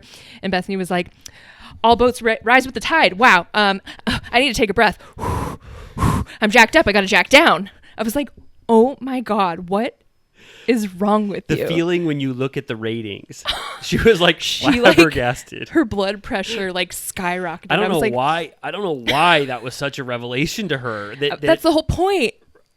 You had no idea that the impact of the show? That's why you had this random person on your show. Yeah, I'll say, those moments did not help Bethenny in any way. But all right, well, should we put a pin in this conversation and return to it next time we talk? Because we'll have the part 3 and potentially more. I do think the next one will be like 10 minutes. Yeah, it'll be like goodbye. Great. Well, thanks so much for coming on, Rachel. I hope you have a wonderful day. What happened with the dog? It was literally like Rachel being like, and so I was adopted and I think I'm a miracle. And it was like, I was like, excuse me, like, hello? Yeah, I was skipping through the ads so fast that I barely noticed what they were. Oh, well, yeah, we'll probably talk about, I'm going to toot the Patreon horn, because I have to. You and I are not going to have the willpower to save our conversation for next week on Turtle Time about part 3. We're most likely going to talk about that on Patreon. True. Sorry to plug it, sorry to not give you the full experience, but we cannot, unless, more stuff could come to light or whatever. But I know for a fact we will probably be talking about part 3 on Patreon. Just so you know, you don't have to buy it. No, but you should, because it's a great value. But I said that Bethenny followed you on TikTok, but we didn't say that she commented on, was it a Turtle Time video? Yeah. Maybe let's just make this episode fully about the interview. I mean, really, was it Lana and RHONY? Okay, we'll talk about them, but we're only at an hour 20. That's only halfway for us. That's true. I wasn't sure if we were going to do a full 3 hour, which we totally can. People get sad when we don't. I know. They I do. think we have at least one more hour in us. Yeah, for sure. Yeah, I'm barely getting started. So TMZ is running defense for Bravo. They're doing a lot of anti-Bethenny. I don't know if Bethenny has pissed off what's the guy's name at TMZ? Oh, Harvey Levin. Yeah, they have the way they're talking about Bethenny, they're being so personal in their copy. I can picture the thumbnail now, her ranting. Yeah, and they're going, even though Bethenny said this, it is absolutely not the case. And she says she pays her interns more, which is obviously so not true. They're being very personal. Oh, yeah, we didn't talk about that. That she claimed that that's what the headline is. Bethenny goes, so from what I've heard, you make less than my interns. And I go, your interns make $300K? Yeah. Did you? Yeah. So let's just talk about the whole salary part of it. Yeah. Because we didn't talk about it. So Bethenny, because this is her want, and this is what she wants to talk about compensation, even though that is not really what Rachel is there to talk about. Yeah. But Bethenny wants to make sure she's properly compensated. We found out from TMZ, because I'm sure someone at Bravo or NBC Universal. Bravo crawled from the Chud Tunnel underneath Universal and went to TMZ directly and handed the pay stubs over. For sure. Someone with access to that information in 1 second said, this is what she made. The easiest thing for them to look up. Someone at NBC I believe Universal. it. Me too. $20,000 an episode for someone who's been on since season 6. Yeah. So season 6, she wasn't full-time, but she was James's girlfriend. Then she was full-time 7, 8, and 9. And then 10, she's a full-time cast member. $20,000 is very reasonable for an episode. Yeah. 19 episodes, that's $380,000. Then Lisa Vanderpump comes out of the woodwork. She gets stopped by TMZ. She's walking in Sir Alley. She goes, exciting. She goes, I certainly find $361,000 to be a lot of money. And then she just runs into Sir. I was like, God damn, Lisa, what the hell? I loved it. Yeah, that was amazing. So somewhere in between 350 and 380 is the truth. Which makes sense, because I'm like, okay, so those other starring cast members make more than that. Which is how they own their Valley Village homes. They would need to make that amount to have a down payment in general and buy into all these businesses and shit. Well, so imagine Tom Sandoval. So imagine Tom Sandoval makes $50,000 an episode, given that he's been on 6 seasons more. That's an underestimate, probably. Yeah. That's $950,000, and he probably makes much more than that. Mm-hmm. So she's not making anywhere near what the 10 season cast members have made. Yeah. So, but someone could still argue that the profit participation in the success of Bravo's success from Scandival, someone could say that $361,000 still is not being properly compensated for the impact you had. Sure. To be the most, you know what I'm saying? Totally. We all say $361,000 is amazing. We all want $361,000. No, it's not a lot. Actually, compared to what people on TV shows with ratings like that would usually make historically. But first of all, that payment was pre-Scandal, Right. so they didn't know what they had. Right. Yes. And second of all, yeah, I mean, if I'm fine with them all making more, sure. Like, and like the whole residual thing, I think that's what the whole strike is about, partially, is that no one, including like Jennifer Aniston, is making like streaming money. Right. You know what I mean? Like, Yes. Yeah. So I'll argue that. Well, I think the reason why the $361,000 is being batted around as evidence that, is because she said I made pennies for it. Yeah. She shouldn't have said that, and Bethenny should not have said my interns make more. Bethenny is obviously working off false information, Right. And I have to believe that somewhere around 350 to 380 is the actual amount she's making, because 20,000 does not seem I feel out like of the ballpark. Bethany is still using the old numbers that she always says that she made. 7,500 for She a made like season? $7,000 for the first season, which is why she was like, "I'll take your 7,000, but I strike the Bethany clause." Right. the best thing she ever did, she said. So I'm like, yeah, but also then in the future she made. What was the most she ever made? Wasn't it like $3 million or something? Yeah, she was talking in the Jill Zarin conversation. She was like, everyone used to make MFN, which, people would argue that that's a great concept, that everyone gets paid the same. But they said, I screwed that all up because I got $1 million a season or whatever. Yeah. She was the first one to break the MFN. So then they started paying everyone independently. So that's another pioneering aspect that Bethenny Cool. did. Yeah, very cool. You asked for the most money and got it. That's actually, I think, what I've heard, that the reason that oh my gosh, I keep wanting to say Cynthia Nixon, Kim Cattrall hates SJP because SJP historically made the most, and she didn't fight for all the women to make the same. Wow. And Kim Cattrall was like, "Wow, go fuck yourself." And the other girls were like, "It's fine. She's SJ. She deserves the most." Whoa, that. Wow, damn. And she was a producer, so. Sarah Jessica Parker Yeah. was. Wow, yeah, that's interesting. So she didn't have solidarity. Like the Friends cast, they all went together to the negotiating table. James Gandolfini refused to film until the actors were paid more. Love that. Yeah, very sweet. So, wow, Sarah Jessica Parker didn't do that? Not an ally. But she's still BFF with the other girls, so they didn't care. Does it make sense? Like the show is an ensemble or whatever of 4 people, but she's like the main character, I guess, of it. But does it make sense that she would make that much more than the other cast members if you watched the full series? I mean, to me, I don't know. I love, it is a foursome. I think it would make sense for them to make the most. And Michael Patrick King has said he described Sarah Jessica Parker as a movie star at the time of the show's creation, which I would disagree with. Hocus Pocus. Which I feel like was more of a retroactive classic than, Yes. right. Then yeah. And it was for children, whereas Sex and the City was very adult. So that's how he justifies why she made more? Yeah. Okay.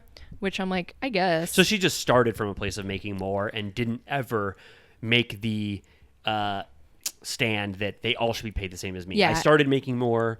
And then, she was a producer before any of, I think over time, the other girlies started getting producer credits, but I think she was always a producer. And it sounds like she has more creative control over the overall show. Totally. She's very involved. If you watch that in just that documentary, she's making decisions. Yeah, she's I need to wear this hat with a feather. I have to and wear I this will hat. go to the grave. And she goes, this outfit does not even work at all without the hat. Yeah. And then I what's his fucking name loved is, that. and that one guy was like, you can't wear a hat. I hate hats, right? They call him the Hat Killer. That was a good documentary. I want to watch it again. I like all behind the scenes production documentaries. I Totally. can watch anything with behind the scenes production. Bring back the DVD, right? What's that? The Oh, I thought you meant a show called The DVD where it shows should behind the make scenes of that. production. That'd be so cool. our second podcast, Well, the DVD Well, I would love that. Could we talk about all of the extraneous material? special features. Yeah, I love that. But iTunes Movies, not to tout Apple Movies or whatever they're called now, they have all the special features from a DVD. They just Oh, that's great. They just port those over. Okay, good to know. So they still exist. I need to grow my physical media collection, and I'll include. I know that's not a physical media, but a purchased media. Yes. I am a huge proponent of the digital media, just having a collection of my favorite films available at all times and not waiting for them to appear on Hulu or whatever. Yeah. Plus, Apple Movies, not to promote them anymore, but we would love to be sponsored by you. They have this $5 movie section every single week, and there are some classics that make it for $5 almost every week. I should do that. Yeah, it's very fun. Okay. Okay. Well, we started talking about DVD menu or special features. So let's take a want to take a quick break and then Yeah. talk very briefly about Swiftly RHONY. about RHONY in Atlanta. Yes. Okay. Two sides of the same coin. No, wait. What's the expression when two things are alike but very opposite? Two sides of the same coin? Yeah. Okay. We're not, Bethenny would know. Yeah, what the hell would Bethenny say? She'd be like, dime a dozen, $1 short. Oh my God, yeah. She would kill it right now. That's why we should have her on the podcast. Yeah, I think we should have like a idiom hour Where with she Bethenny. says her favorite things.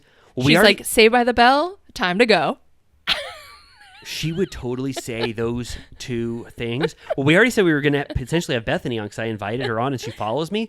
Why don't we just have her and Rachel on at the same time and we go through Again? what they could have done differently Okay. with us? And we'll have a crab boil. And she'll be like, 1 potato, 2 potato, 3 potato, 4. Oh, okay. Sorry. We'll wear bibs. I think this is perfect. So the camera is set up right here. So Bethenny has a big crab bake right here with that big bib on and she's Wait, eating. I actually do think that we should do a live or something while we're eating like a bag of shrimp. to just have this all this food a activity mukbang. happening. I mean, I'm in. We say, Bethenny, we're gonna order you the best. What was it? A crab. It was like, yeah, bake? she had like The crab legs. the fish sampler, fish platter. Yeah, it was like a whole bag, a seafood broil. So we'll get. She can eat a seafood broil. Rachel, how do we split up the couch so that she can have a full access to all of her seafood accoutrement? I'll get TV trays. That's nice. And then Rachel is sort of just here with us. We can fit all 4. That'd be, we'd turn towards camera. Maybe she can go on this ottoman and we'll have like this. I'll ask you, because all of these hypotheticals could potentially happen. Do you want, if you could have your pick, Bethenny solo, Rachel Leviss solo, Bethenny crab broil with Rachel at the same time? The last one, obviously. Okay, what if Bethenny refused to? She can't have a clam bake, and she won't eat seafood in front of us, but it's just them two together. Okay. But could I eat the crab boil? We're allowed to eat. Okay. That's fine if we eat. You know Bethany's allergic to fish, not shellfish. She Okay. went into anaphylactic shock. Do you remember that? No, when? Like a few years ago, she like had to call 911. Right. Because was it on a trip and she got snuck a little piece of fish I in think one of the food one time items? it happened in her apartment, and then it happened again on vacation. Yeah, it was like what's that called? That fish scale flavoring that's sometimes in like soup. Yeah, scale. It's called scale powder. Yeah. So was that on show? Was that captured on RHONY? Not captured, but I don't remember if it was. She talked about it very emotionally. She said she almost died. I believe her. It's true, but it was very dramatic. It would be so wild to just eat a bunch of shellfish or only be allergic to the one aspect of you fish. think you wouldn't want to fuck with any and- seafood if parts of it will kill you? Yeah. She was really going in on all. I'm like, you trust this like Postmates that like That there's not they even- didn't have it all in like a bin together, or that they didn't put salt and pepper and scale powder all over their shellfish. I didn't know that she it was made me allergic to stressed. fish. I need to And watch she that. was just like 1 potato, 2 potato, 3 potato, 4. I need to watch that TikTok again because I didn't find I gotta find it again so we can recreate it here when she comes on. My brain keeps trying to come up with like fresh new idioms. I'm like, the clam that bakes twice. Yeah, well, you're better than me because I can't think of one. Well, good. Okay, let's take Okay. a brief pause. The garbage people are here. Put it on pause. Let's put it on pause, right? Yes. Okay. All right, we're going to pause. We're going to take... I actually am going to do a certified turtle piss. The I first love one it. in a long time. Are you going to? I'll go after you. Okay. You can go first. You can go first. Okay, I will. We're back. Feeling great. I feel so good. I was so laden down with piss before we did that, and I feel so much lighter and ready to talk for another hour at the least. Same. And there was also, while you were peeing, your phone was blowing up because there was a development. A huge development. While we're talking about the interview heard around the world, Bethenny's interview with Rachel, Kristen Doty, posted to her story and said, the clip that she said she's been getting a lot of DMs from everybody because of Rachel's allegations about James and his physical abuse rumors of violence. Yeah. Kristen says the clip that she heard, most of that is factually accurate. The only thing that is not factually accurate, she says, is that she received hush money or that she is being silenced for her participation in the spinoff. Mm-hmm.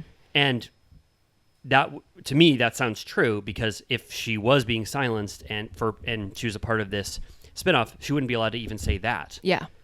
Do you think that Ariana feels conflicted, as it seemed like in the Scandival world that Ariana and Kristen were actually pretty good friends, and so I assume that Ariana knows what Kristen is talking about and still has to pal around with James? Yeah, it is like we're entering such a morally gray world now. Like, there is no black and white. There is no...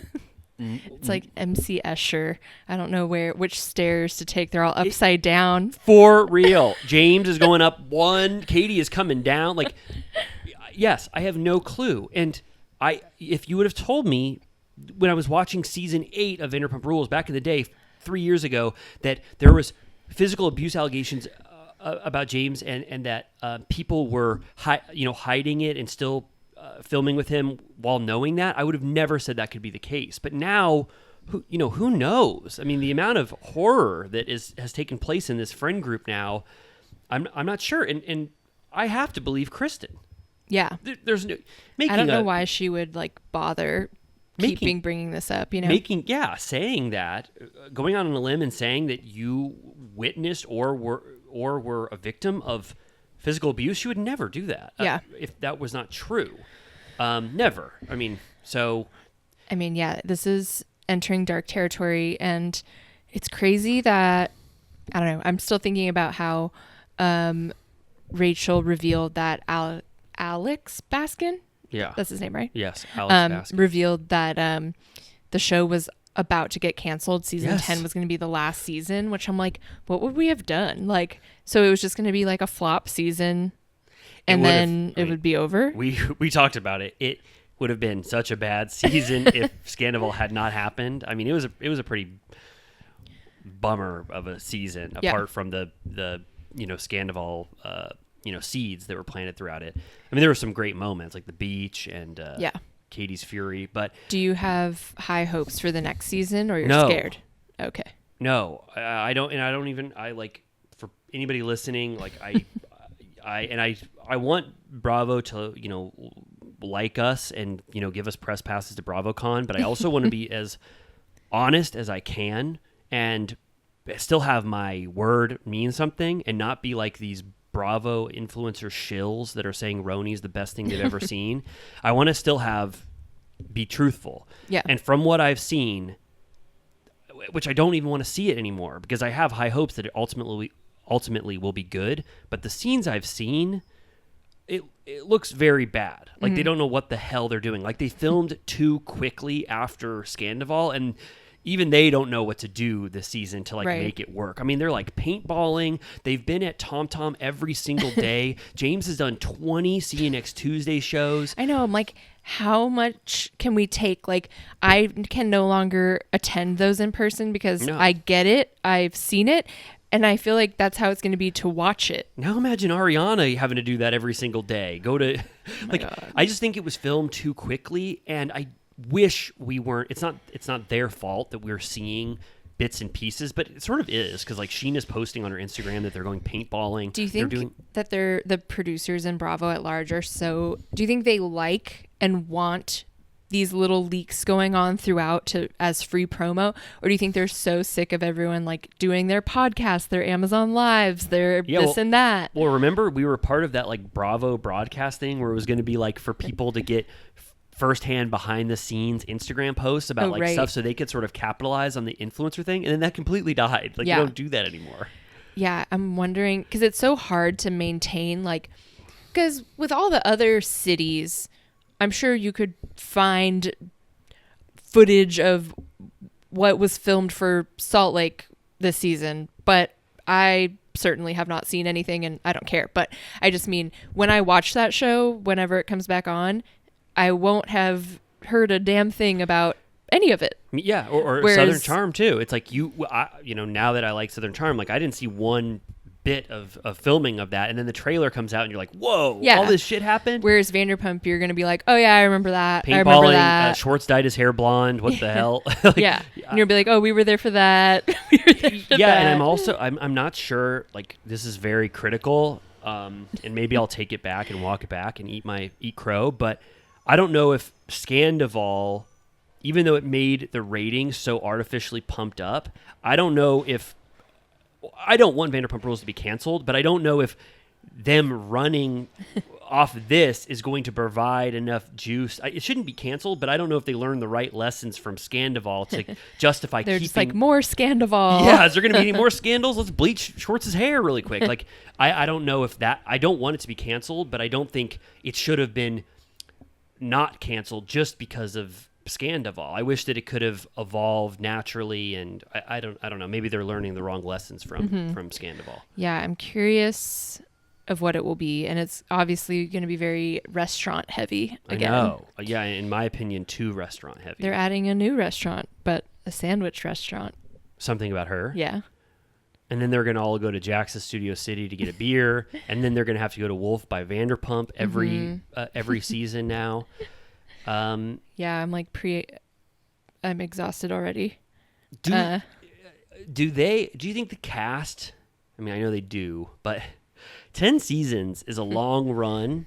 I mean, it's in the the upper echelon of long running shows, especially and even Housewives. Isn't RHONY like 14 seasons? Yeah. And they just had, they just fully cut them all loose.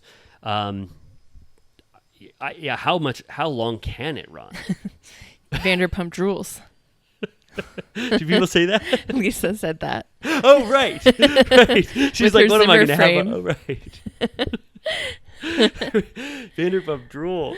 Anyway, well. I think I sent to you on TikTok them going into Sir. The girl that posted it said, Schwartz was so nice. He said hi to everybody in line, and he said he would bring us shots, but he never did. Oh, yeah, and I was like, that's so real. Except that when he did that to us, we then demanded them at the bar, and they were like, okay. Yeah, if Schwartz ever goes up to you and offers you a shot because you're at one of the establishments, just go to the bartender and say, Schwartz said he'll get us free shots, and they will give them to you. It will be the worst tequila you've ever had. Yeah. I could only do half of the shot, but it's okay. Yeah, I did my full one, but it was okay. Well, what do we, if the James allegation that we just learned is true, and we already know that other thing got swept under the rug, because people could claim that he was like drunk as hell and he smacked someone's ass, and it's like not that wild. But in another season, I don't think that would have been swept under the rug, which we talked about. But it's like this James reckoning. It seems like people are having one eye closed when we look at James and say, I love this man more than life itself. I mean, what are we going to do if James's statue all of a sudden gets completely like torn down? I mean, I feel like they're really putting their eggs in his basket this season. Yes. So I think I think that's why I really think that there needs to be a response to some of these allegations. It's sort of becoming too real for Bravo to just not respond to. Mm-hmm. It's now confirmed in two different places that James has some physical abuse allegation that I think should be addressed. I mean, again, my example is always that Brock had the worst. He had bad. What did it turn out to be? That he slapped his ex-wife? or something. Yeah, And then oh she my had a God. restraining order. He hasn't seen his kids in 5 years. That was the whole storyline of season 9. forgot. And now we're like, he's an angel. We love Brocky. We are, talk about fickle. I mean, I'm just like, I'm going with the tide. Basically, I'm me like, too. okay. me too. I'm like, we're going to move on from that. Well- I'll join you forgetting about that, but I remember. me too. Me too. I want to Hashtag take, me too. huh? Hashtag me too. I want to take my cues for what the cast can forgive, but I also don't want secrets in the shadows that are not actually reckoned with. I was born in the shadows. Oh my god. Oh my god. I love anytime a Bane reference can come out. That's me in the gutter when Bravo becomes illegal, and I'm like putting in like VHS tapes of like old fucked up episodes, and I'm like, come here, I have them. You're in the Chud Tunnel with Yeah. Lisa and Ken. Oh my god. I'm eating like goat cheese balls that have like mold on them. Oh. All right. Well, I'm like, that's- Lisa.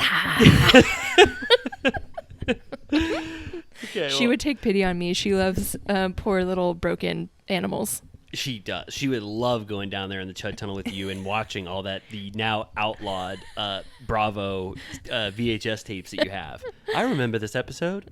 Oh, that would be cute, like artisanal merch to record, like do like a mixtape on VHS and create like a cute clamshell cover. Oh, that would be so Could be cool. Of all the like personal Bravo highlights. Yeah, And then, yeah, that would be cute. And then send it out. Would it'd it be like actually, limited edition. and it would actually have footage on it. Yeah, we'd have to figure out that technology. Yeah. Is there any companies that do the reverse where you can put digital content onto VHS? Gotta be. Of course there is. Okay. All right, cool. Well, do you... I might know a guy. Whoa. All right. All right, let's do it. I think that would sound like... that would It'll be good. take up the next 3 to 6 months of my life. Okay, well, speaking of chuds, I don't know. Yeah, I speaking of- didn't have a good transition, but Speaking of chuds, RHONY, was there anything worth our while on last week's episode, or you say no? It was the... I'll say what was worth my while. Overall, my opinions have not changed. I thought this episode was one of the worst episodes of RHONY that there's been. Oh, God. How did you feel about it? Well, yeah, I don't want yeah. to say my opinion carte blanche without you. I mean, No, I just I'm trying to make sure I'm remembering what happened not on this most recent episode, but the one before. The only thing I'll say about the one before that was exciting to me is that I do want to try Uba's hot sauce. okay. And I was shocked and amazed to learn it was an Oprah's favorite thing. Okay. That's major. Yeah, I remember those details, and yeah, I love that. They put it aspect. on the shakshuka. Yeah, what happened last episode? They got out of the Hamptons. Yes, out of the Hamptons, and then yeah, it was kind of confusing because the Bryn's, what was it? Bryn's Giving. Was 2 episodes. Yeah, well, they did something which seemed like unique to me, which is that they cut off a story she was telling in the middle, like a to be continued. So like she just started getting worked up to tell her personal story, and then they just cut it. Yeah. And then this episode last week, this week was her finishing her story, Right. which It was really sad. yeah, it was sad. It made a Psy's story look like nothing. Yeah, I was like, forget about Psy. I was like, yeah, it's the Bryn world now. This episode, yeah. So yeah, she's going through all those like horrific details about abuse. Oh, We had one of our favorite thing happens where the end of our show plays, and but anyway, it thought we were done, but we're not yet. She's telling all these horrible details. Everyone at the table is crying, and then it did that thing where the show decides that the story's over and that she's gotten through it, and so then you just hear Psy say, "You overcame, baby," and then it plays that like happy guitar of Yes. like she overcame. yes, and then they just the mood completely shifts, and they get into the conflict, right, that they want to have for the episode. They bring out all of the hits toilet paper talk. Yes. Hamptons again. Cackling hags. Cackling hags, which I thought Erin brought that up in a very, very unorganic way. She goes, at least we're not being called cackling hags anymore. Yeah, let's talk about that. And then they have to talk about this cackling hags comment, which, didn't deserve a lot of scrutiny, I thought. Yeah. I will say the one thing that came about in this episode is just that Erin saying that she can't get a read on Jessel, which I agree. I'm always like, what are you thinking? What are you feeling? Jessel is thinking and feeling that I don't know what to do on a reality show, and I don't know how to look good on camera, so I'm approximating what a human does in normal interactions, and I don't know whether I should be badass, if I should say a bunch of catty things that gets everybody mad, if I should her and Erin and all of them, except Jenna, are just, they're so worried about how they're being portrayed, and it's like sound bites. What they're bringing up, and they're like fake laughing at each other's jokes. It feels so forced to me. Every scene is like a carbon copy of a better Housewives show that they are trying to emulate and just doing such a bad job of it. Every scene to me is just so embarrassing and performative. Yeah, when Brynn is like, they're talking to Jessel about whatever, and then she goes, when's the last time you came? And I'm like, we can't please visit this again. Yeah, it was like she's like, I already told you. Yes, it was like the greatest hits of the 3 episodes we've already seen, where they want to bring up every single thing that we've already talked about. Like, that came out of nowhere. So asking her when she last came. No. I did slightly enjoy Sai going over how the influencer business works. She was going through her package of free stuff that she got, and she said that originally she started blogging, sort of doing like mommy and me, like baby fashions, and then she went viral on BuzzFeed, which was really a time and place. Oh yeah, that's like, great. What's on BuzzFeed.com these days? I don't know. Have you been on there? Is it just like an ad farm? Like, I read this full book about like the rise and fall of BuzzFeed, but I don't remember one fact from it. They really fucked up, huh? It's like worth like $1, like the stock, and like they fucked up. They were on top of the world. Yeah. I forget what happened. It just, I don't know. No one goes there for any original content. The news shuttered, right? Yeah, the news division shuttered, and then they tried to do the like motion pictures. There's that office near where Laura Lee sat on the curb. Yeah. I don't know if that's still there. It's but Chelsea Peretti's brother. Yeah. Jonah. Yeah. He ran that thing into the goddamn ground. Wow. It was like so dominant for so long. Yeah, I remember. It had a good like 5-year run. Wow, I can't believe I could read a full book and it's fully about the rise and fall of BuzzFeed, and I can't remember one fact. I can relate. That's how I am. So, but maybe I'll read the wiki. But she listed out that her business is legitimate. She has an accountant, an attorney, an editor, a brand manager, people who pull looks for her, people on payroll. She offers health insurance. And I was like, that sounds like a business to me. Yeah, that sounded like a business, all right. Do you think that her employees that were sitting there telling her how to do her Instagram reels make more than Bethenny's interns? Yes. Okay. No. Sounds like she offers health insurance at least. Okay. Yeah, then. Why does Bethenny have interns? For this new enterprise. Like, she's filming her content now. She's creating podcasts. I'd rather work for Sonia. Yeah, of course. But Sonia won't pay at all. College credit. It'd be more fun. Yes, but it's only college credit, I think. Watch out. Don't fall into her little pond in the back. It's dangerous. I forget that. Yeah. Did someone fall in the pond? There's like rumors that multiple animals have died in that pond. No. Yeah. Oh, that's so sad. I know. Sorry. Oh, if you shine a light too much on Sonia's home life, you'll see. Don't shine a light in that pond. Yeah, I think you would see some horrors there in that house and that pond. Oh yeah, apologies. I didn't watch Sunday's Crappy Lake because I decided to prioritize the Bethenny podcast. Okay. So yeah, there's nothing to remark upon. Okay. Crappy Lake, except that it's good and fun and breezy and light. Are we at now? Jessel and Erin get coffee in Tribeca.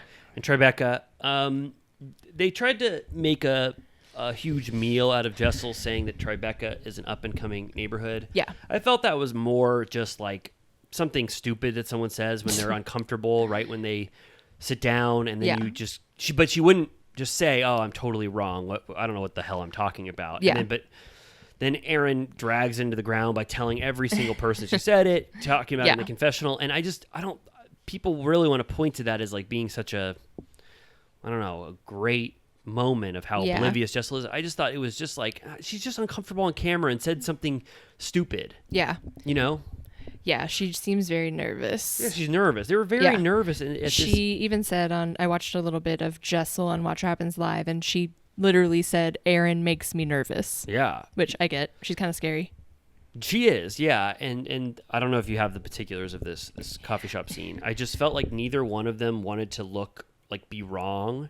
Yeah. So they had this really weird ending where they were just like, we agree that we hate each other or that we don't know each other and don't like each other, which doesn't normally happen. Normally people can at least come to some resolution at the end. It felt like neither of them actually had anything to be upset about. And like Erin was like, I didn't know that you were working again. And then she was like, I thought, she's like, I support women. And I was like, you know that's not what we're talking about. Right. Like it felt like she was just like, it felt like they were offending each other back and forth in ways that didn't make sense. Yes. And it just felt like they didn't know how to end a scene properly.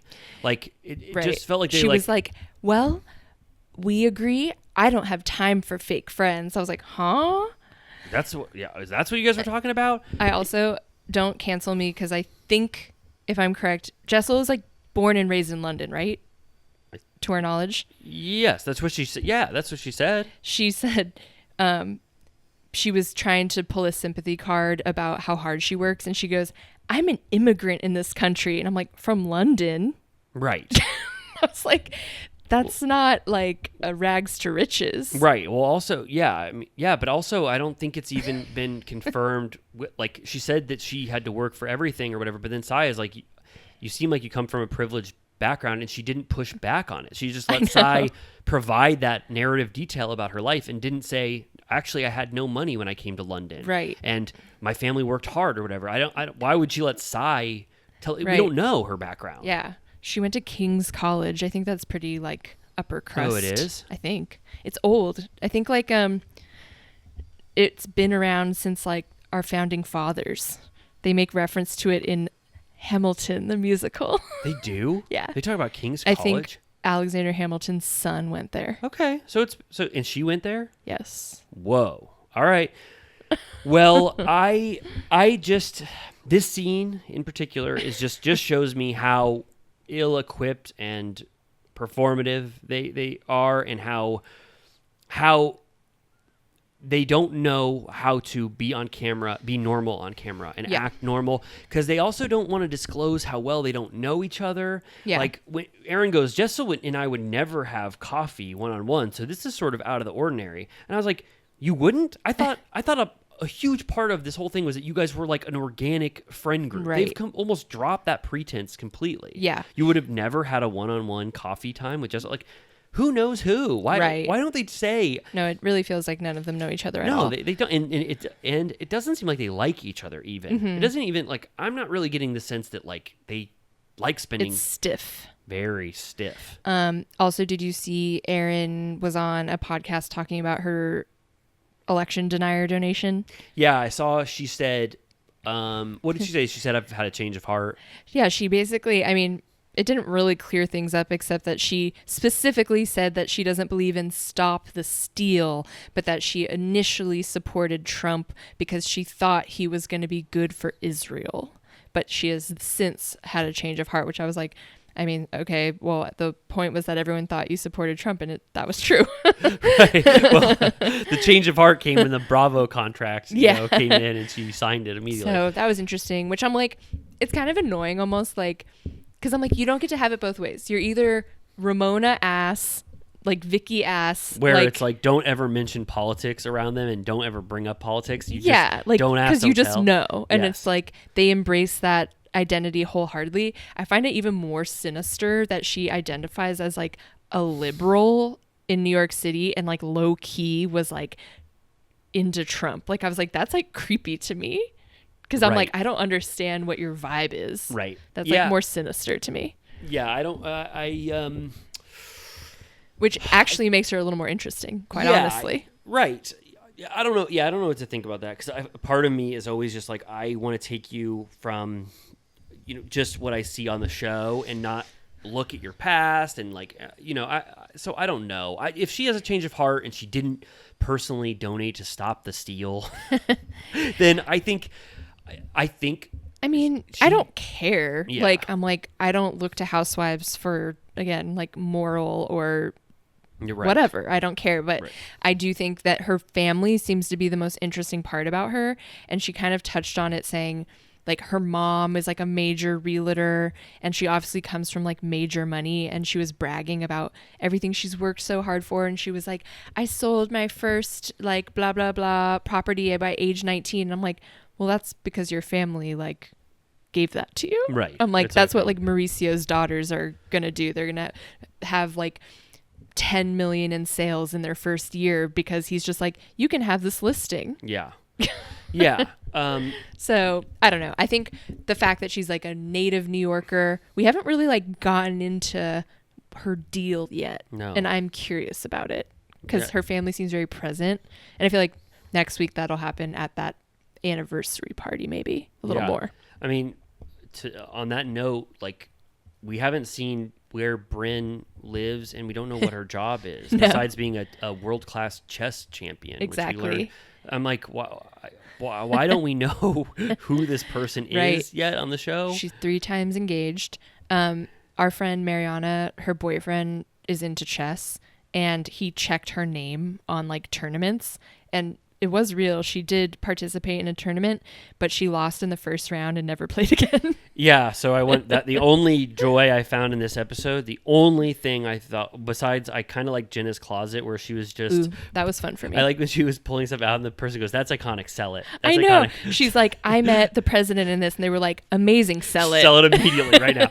So Jenna an elevator in her apartment that goes straight down to her storage unit. Yes. That's amazing. So Jenna, I like that, which I forget if I've already said this, so apologies, but Jenna does not know the hallmarks of a housewife show. So I like that she's just like, I'm going to have my friend come over and we're going to Poshmark or sell my stuff online. I hope it's on Poshmark. Huh?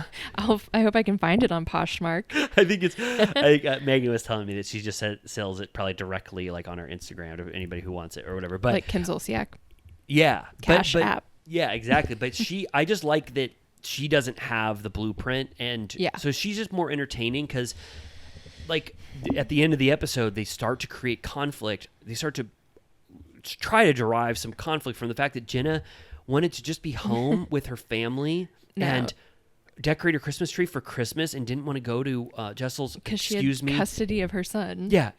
Pardon me, shitty party that Jessel threw. And Jenna would rather spend time with her family and decorate a Christmas tree, which is like a thing that any person would rather do. And it's like we should be loving that. She also like didn't, when they rolled the clip, she didn't lie. She said, I have something that night. She knew she had something then. And it's like, that's when me and my family are decorating our Christmas tree, or like a huge part of a Christmas tradition. Although that scene was pretty boring of them decorating the tree. That was boring.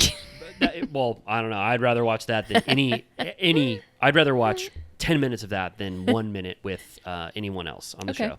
But the chess part, which I derive joy from, because Brynn, we don't know anything about her except we heard that story, and then we find out that she participates in chess tournaments, she says, and she has her carry-on little chess thing, and she brings and she talks about it. And then when you have to protect your pawns, right? And then when they go to Jessel's party and they go, "Hey, so how was that chess tournament that you participated in?" She goes, "I'll be honest, I completely blew it." And then they show a flashback of like black and white or sepia tone where she doesn't know how to work the clock that stops your time, and then. I think it was the quickest I've seen someone ever win in a chess game, to where the guy, like, from his starting move just gets her queen. I was like, you've never done this before. Why? Yeah. Why was this the thing that you wanted to watches the Queen's Gambit once. I didn't watch that, but Yeah, right. I get it. I thought that was like very an example of what is going on here, of like what they're trying to highlight and what they're trying to do, and it's just full flop city. they're like, she's an enigma. Yeah, she's a sexual party girl who plays chess. I guess apparently she plays chess, but like it didn't. I mean, look I like guess like I could play chess in that I could sit in front of the board and like move a piece. Yeah, so that part to me was only interesting just for how hard it was. Like it flopped when they showed the actual footage of the chess tournament. Did you like that Jessel's company, she called it The Know, as in you're in the know? Yeah. No, I didn't really like that. I think that if you are on your first season, you shouldn't be allowed to promote a new business. Yeah. I just think it's too early. We don't know you, and we want to keep Bravo. We want to get businesses from people that have an established relationship on Bravo shows. I don't think it should immediately start to be a commercial from the minute you're on. And Erin didn't think she worked because she probably didn't work and then started this the day they scrambled to launch a company. Yes. Do you think the Bethenny clause, it falls under the Bethenny clause, even though it's like such a specific business? Well, so, fashion PR.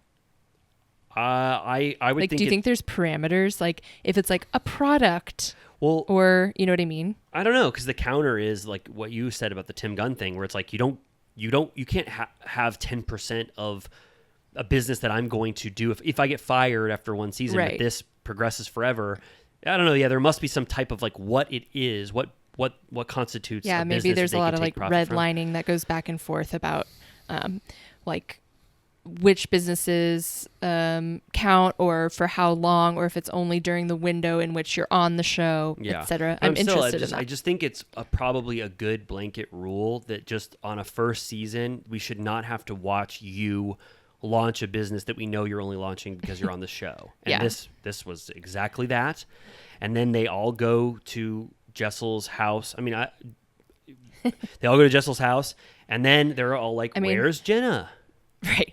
And then, Brynn was trying to pull the whole storyline again of that. If I did that, I'd be crucified. And I'm like, since when? Again, we're like, what is this, the 5th episode? Yes. And I haven't seen you be crucified this whole time. Yes, you keep talking about this double standard that never happened. Like, no one's ever mad at her. And that's another problem. Everyone seems to like her the most, actually. Yes, and why are we only talking about the 4 things that you guys have dramatic moments about that none of them are interesting at all?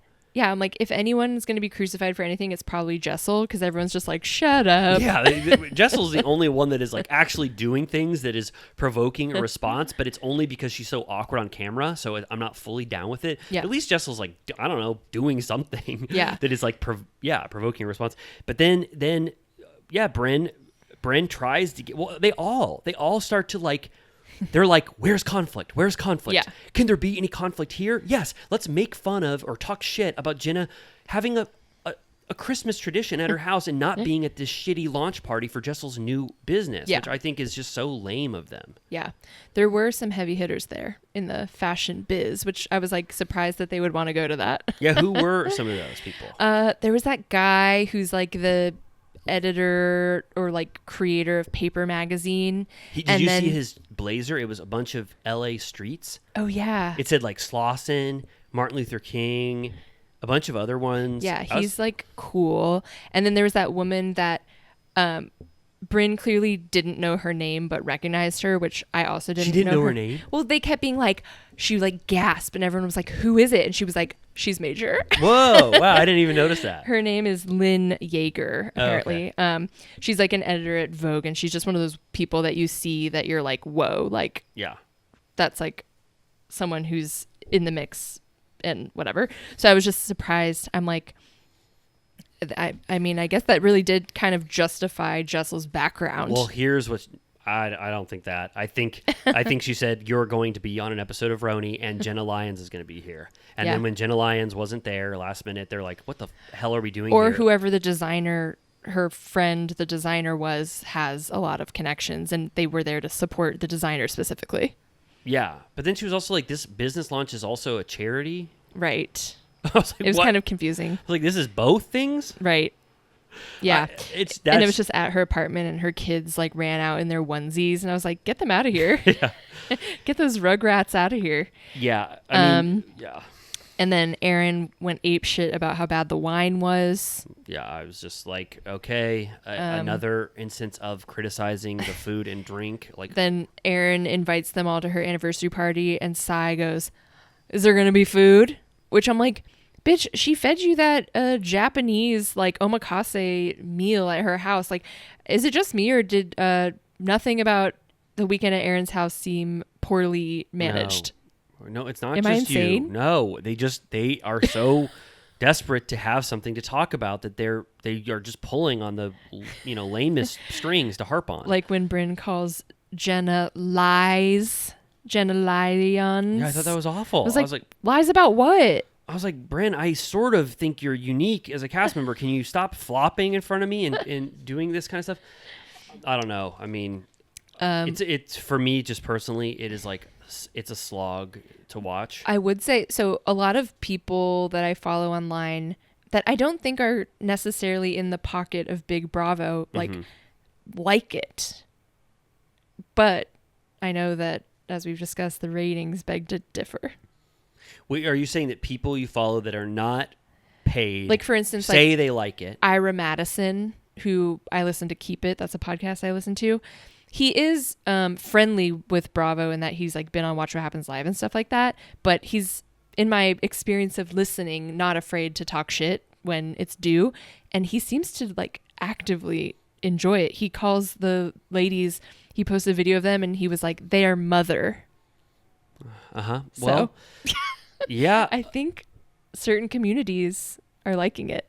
Okay. All right. Well, I can only speak as myself. And yeah, and a huge part of this just could be that, I am so burned by it, old RHONY being canceled for this.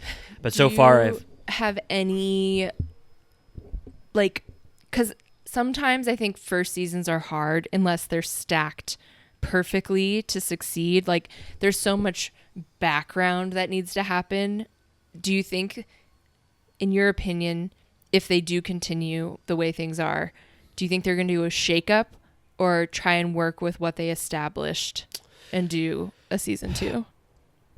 Or they're going to have to do a shakeup to justify it to the stakeholders? Well, my worst nightmare is that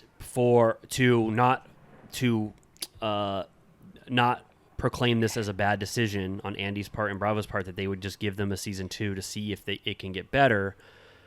Are you asking what they should do, or what they should do and what you think they will do? Okay, here's what they will do and should do. So, Bravo, please listen. Say you made a mistake. Bring back the RHONY cast plus Dorinda after Dorinda's been on pause. Try to get Tinsley back. Ebony, I don't mind. You also can get one more bite at the apple. And then keep Jenna, Bren, and Uba. They can be friends of, however you want to do it. Okay, how many cast members is that now? 8. Okay, and it's been done before. And choose Uba or Bren, whichever you think has the most merit at the end of the season. Jenna would be amazing. I already said it. She'd be so amazing on old RHONY. It would have given the ratings that they needed to justify another season of RHONY immediately with Jenna Lyons and that cast. Mm-hmm. And then Bren, if she shows more merit, if she stops flopping and grasping at straws for drama, maybe Bren, maybe Uba, and just pick the best from this cast and put them with the 4 or 5 RHONY legacy cast members that want to come back, and that thing is to the moon. Mm-hmm. You got the best RHONY season in history. That's what I think. Okay. And this is a good ultimately, this would have been a good trial period to know who had what it takes to survive in this environment, but just say, sorry, we gave you sort of a bad environment to try out. We're going to put you with the big dogs now. Mm-hmm. And we tested you through fire, and now we think you're going to be great with the RHONY legacy. But I don't think they'll ever do it because they don't want to admit that they made a mistake by firing the legacy RHONY cast. Can you imagine anything more heartbreaking than being told you're a one-season wonder? No. I would fall to my knees. Me too. And a good discussion one day would be which one season wonders had the most merit. Andy asked on Watch What Happens Live, one of the guests, he was like, who do you think is like the most underrated one season wonder? And the person couldn't answer. And it made me think about it because I've always thought that Cindy Barshop got a really raw deal. Oh yeah, was she only one? She was one season and it was in the transition. She feels like maybe it feels like she was two because she made some impact. Yeah, she was post Bethenny. She was like hired as a replacement for Bethenny, which is a lot of pressure. No one, could potentially live up. She had that vajazzling business. Yes. And also the cast members, no newcomer has ever been treated worse than how they treated her. They basically refused to film with her and never gave her airtime in any way. So I think she had merit. She just was with the worst, the cast that was the least receptive to a newcomer. Yeah, because she was pretty tough herself. Yeah, she was interesting. They treated her the way they treated Barbara. Totally. Oh my God. That's probably the hardest. Ramona was like, I don't know, Barbara just looks like a man. Yeah, awful. And then Jules was one season. They had a lot of one seasons that they're impenetrable as a cast. A Jew and an Asian walked into a bar and they made me. That was her tagline. Why didn't we say that was one of the best 10?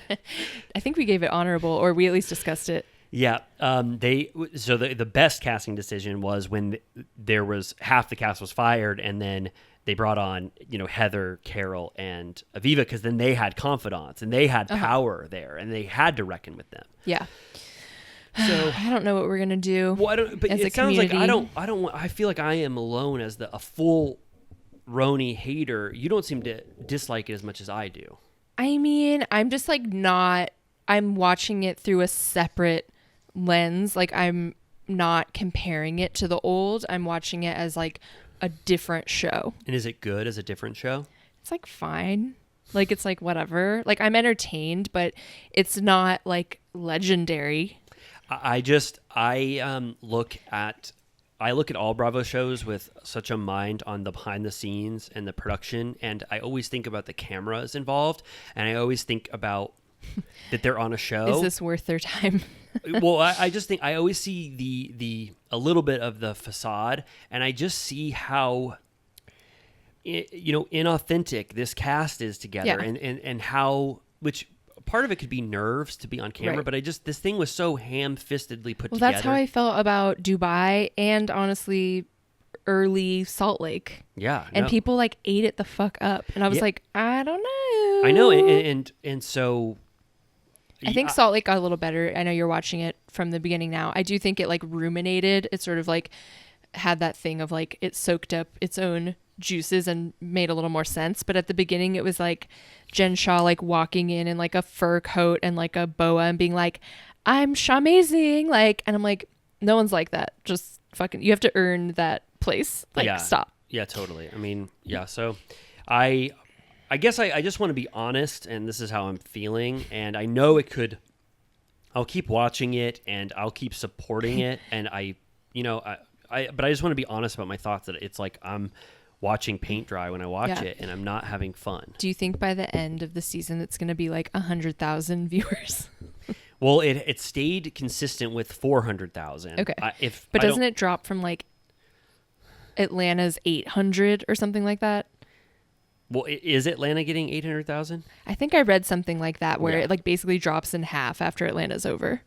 Oh, yeah. Yeah. Oh yeah, it does. It does. So it stayed consistent. It's dropped from 750,000 to then 500,000, and then it's just stayed sort of consistent at 45 or 450,000. And then I don't think it can get much lower without them having to like, pull it from broadcast. I was saying, I think I said this off mic. While I was in New York, I put on the first couple episodes of the new Miami iteration. And I gotta say, I was pretty entertained. Okay, I want to get into it. Yeah, because I need some fun in my life. Yeah, it felt good because, I mean, I watched it back in the day, and so it has a handful of the original characters. So I felt comforted in that I recognized like 3 of them or whatever, 4 of them. So it felt like an easier jump in. Like I could watch it more casually because I was like, I've been here before, and then it had new people too.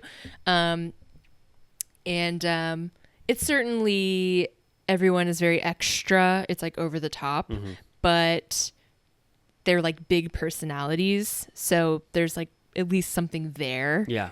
You know? Okay. I don't Yeah, I mean, if they're entertaining people just like on their own, that's what makes a good show. And if there's 5 of them, that's the best show in the world. You know, like it is all so dependent on the cast. Yeah. Completely. And not really the things they do. It's just like you could watch NeNe do anything on Atlanta. Yeah. She could sit at a dinner and be completely silent, and then her confessionals would be so good, and you'd be looking at her face being like, why isn't NeNe saying anything? You just want her to say something. She could be more entertaining than someone who's being the most outspoken, because NeNe is just so inherently entertaining. Totally. And cast members like that are really rare. Yeah. I mean, it's like Dorinda was a diamond in the rough. Yeah. Dorinda's the most organic casting they ever did on RHONY. It was like she was there the entire time. I mean, me watching The Housewives now, I just hear, "Why are you doing here without Dorinda?" Yeah, that's so great. So yeah, I don't know. Maybe next week we'll have a little more juice because there's at least like an event. Seems like maybe there'll be a little bit of drama. Although they're already trying to make it a thing that like Brynn is flirting with Aaron's husband, which is clearly a joke. So who cares? But we'll see. Yeah, we'll see. I mean, let's see. I am still, optimistic. It could get better, but so far it's been rough, for me personally. Yeah. Okay, you want to switch to Atlanta? Yes. Okay. Wreck-It Ralph. Fun title. I was very excited by that title because to me the most intriguing aspect of this season is the disillusion of Drew and Ralph's relationship. He's like getting worse, perhaps. Yeah, he is. He's one of the worst house husbands. Would you say he's a maniac? I don't think he's a maniac. I don't know why Dr. Ken said that, but he clearly does not care very much about Drew. No. And doesn't like her very much. No. And is one of those people that has to be respected constantly and declares everything that's, where he doesn't look good to be like disrespectful to him if Drew paints him in any negative light. And Drew, for a while, put up with that and kept up such a facade that this was a good relationship, even though it looked clearly terrible. And it's so interesting to watch that get removed. Right. And her to see life past that makes Ralph. me like her so much more. Me too. I've never wanted someone to get divorced more. Yeah. And I've never wanted to see what someone was capable of post-divorce more, because right now she's always been a flop, but it feels like she was getting dragged down. Yes. And I'm like, now that she's not putting up with his shit, I'm like, wait, there's like someone inside. Yeah. Come out. I'm much more sympathetic to her. I mean, I think we said, the last time we talked about Atlanta, that like she is not very self-aware and she doesn't like to look bad, but the moments where she lets herself look bad or she's actually open and honest, like I do see merit in Drew, and I think she could thrive without Ralph. Yeah. Ugh, when they go on their date night and they go bowling and he's like, if I get a strike, you call me daddy. And then he doesn't get a strike and he goes, if I beat your score, you call me daddy. And I'm like, you're a flop. She doesn't need to call you daddy. And then it shows the montage of before when they were trying to bond. He goes, we're going to be like Ike and Tina. Worst example imaginable. Yes. Then he tries to do better this time by saying they're going to be like Barack and Obama. Yes. And then Drew was more upset with that than she even let on, I think. She was like, you forget that you have a wife. Yeah. Which, that is so true. Yeah. That book that he was writing about being a step parent that he didn't even involve her in at all. Like, he's on a one-way track to, he thinks, stardom on his own, and he doesn't take her into consideration at all. He's saying what a big year it's going to be for them. Because I fly way more than Todd. I'm way busier than Todd. It's like crazy. And then he's like mansplaining nonsense to her, and he goes, it's very intellectual what I'm talking about. And she's like, I understand. I'm not an idiot. He says like 3 buzzwords in a row. And he's talking about like his like rage episodes. He says the occurrence of those have started to happen much more infrequently than the other attempts at it or whatever, and he goes, and just so you know, I'm speaking very intellectually right now, and she's like, he's so fucking annoying. And then she's saying, you know, I have this movie coming up, I'm gonna need more help at home, and he like flies off the handle. He's like, I'm not daddy daycare. Yeah. And I'm like, well, you are a daddy, so do your fucking job, bitch. yeah, like, could you potentially be? Yeah, that was awful. I like hate him. Me too. I mean, he doesn't have a lot of redeeming qualities. And then they keep showing all the montages of their past interactions, and you're like, oh yeah, he's been bad the whole time. Yes. Yeah, I mean, well, he was almost worse, but Drew was putting up with it and not letting anyone see into their relationship, so you didn't really know what was going on. You thought there was some merit there, but now that she's coming to realize it, you're like, damn, yeah, he's awful. There's no... Yeah, she's like living in hell. She is. Yeah, he's not a partner to her. No, it's terrible. Yeah. I can't wait for them to get divorced. And we I'm know so it's happy coming for too, her. which makes it interesting. Yeah. Okay, we go to Kenya's house, and then I noticed she has a little Yorkie, and not to bring it down, but remember when her Yorkie Velvet died? And it was like the saddest thing ever. Can't even watch it. It was terrible. That was so awful. I mean, she was so upset. That was like one of the most human moments she's ever had. That was her like baby. It was terrible. Like, tragic. I don't even know why I brought it up. You just remembering. I just thought of it. So she has Shamia and Candy over. They're chatting about embryos, surrogates. Yes. Candy and Shamia have the same surrogate, which is interesting. Yeah. I'm like, why don't you use mine? Yeah. Okay. Yeah, I like that. I also like that another through line apart from Drew and Ralph is Sonya's multiple pregnancy reveals. Yes. 3 different types Yes. of pregnancy reveals. 2 are semi-related, but one is... So the first one is, which I love their relationship. Yeah. And I think Sonya is great. She's a great cast member. I felt proud of them and happy for them and the joy they felt. And the first one is, hey, I've got some notes, Ross, that I need you to check on because I wrote some things down. And then he opens it up and there's that pregnancy test there. I thought He doesn't react. Well, do you think that was a true reveal? Or do you think they filmed it again? I think it was a true reveal. Okay. Do you think he was just like uncomfortable on camera? Because he really doesn't jump for joy, despite it being his biggest wish. I think he's shocked by it. I think he's shocked that she did it in that manner and that he doesn't know. She can't get enough of these fun ways. I think he was legitimately shocked and didn't know. Like, are you really presenting me with a positive pregnancy test right now? Like, on camera. Like, I do think he portrayed it as stunned. Yeah. And then he cried or he's like, I'm starting to sweat. Yeah. I am glad that she seems so happy because I was worried that he was like forcing her to carry an additional child that she didn't want. It was a little tenuous for a minute where he wasn't understanding that she was like, I'm telling you I don't have more bandwidth. And he was like, I don't care. But it seemed like they got past it. Yeah, I think so. But anyway, we can just bring them up. And then they put on sweaters. One says weird. And one says pregnant. And then they're wearing in the wrong order. Yeah.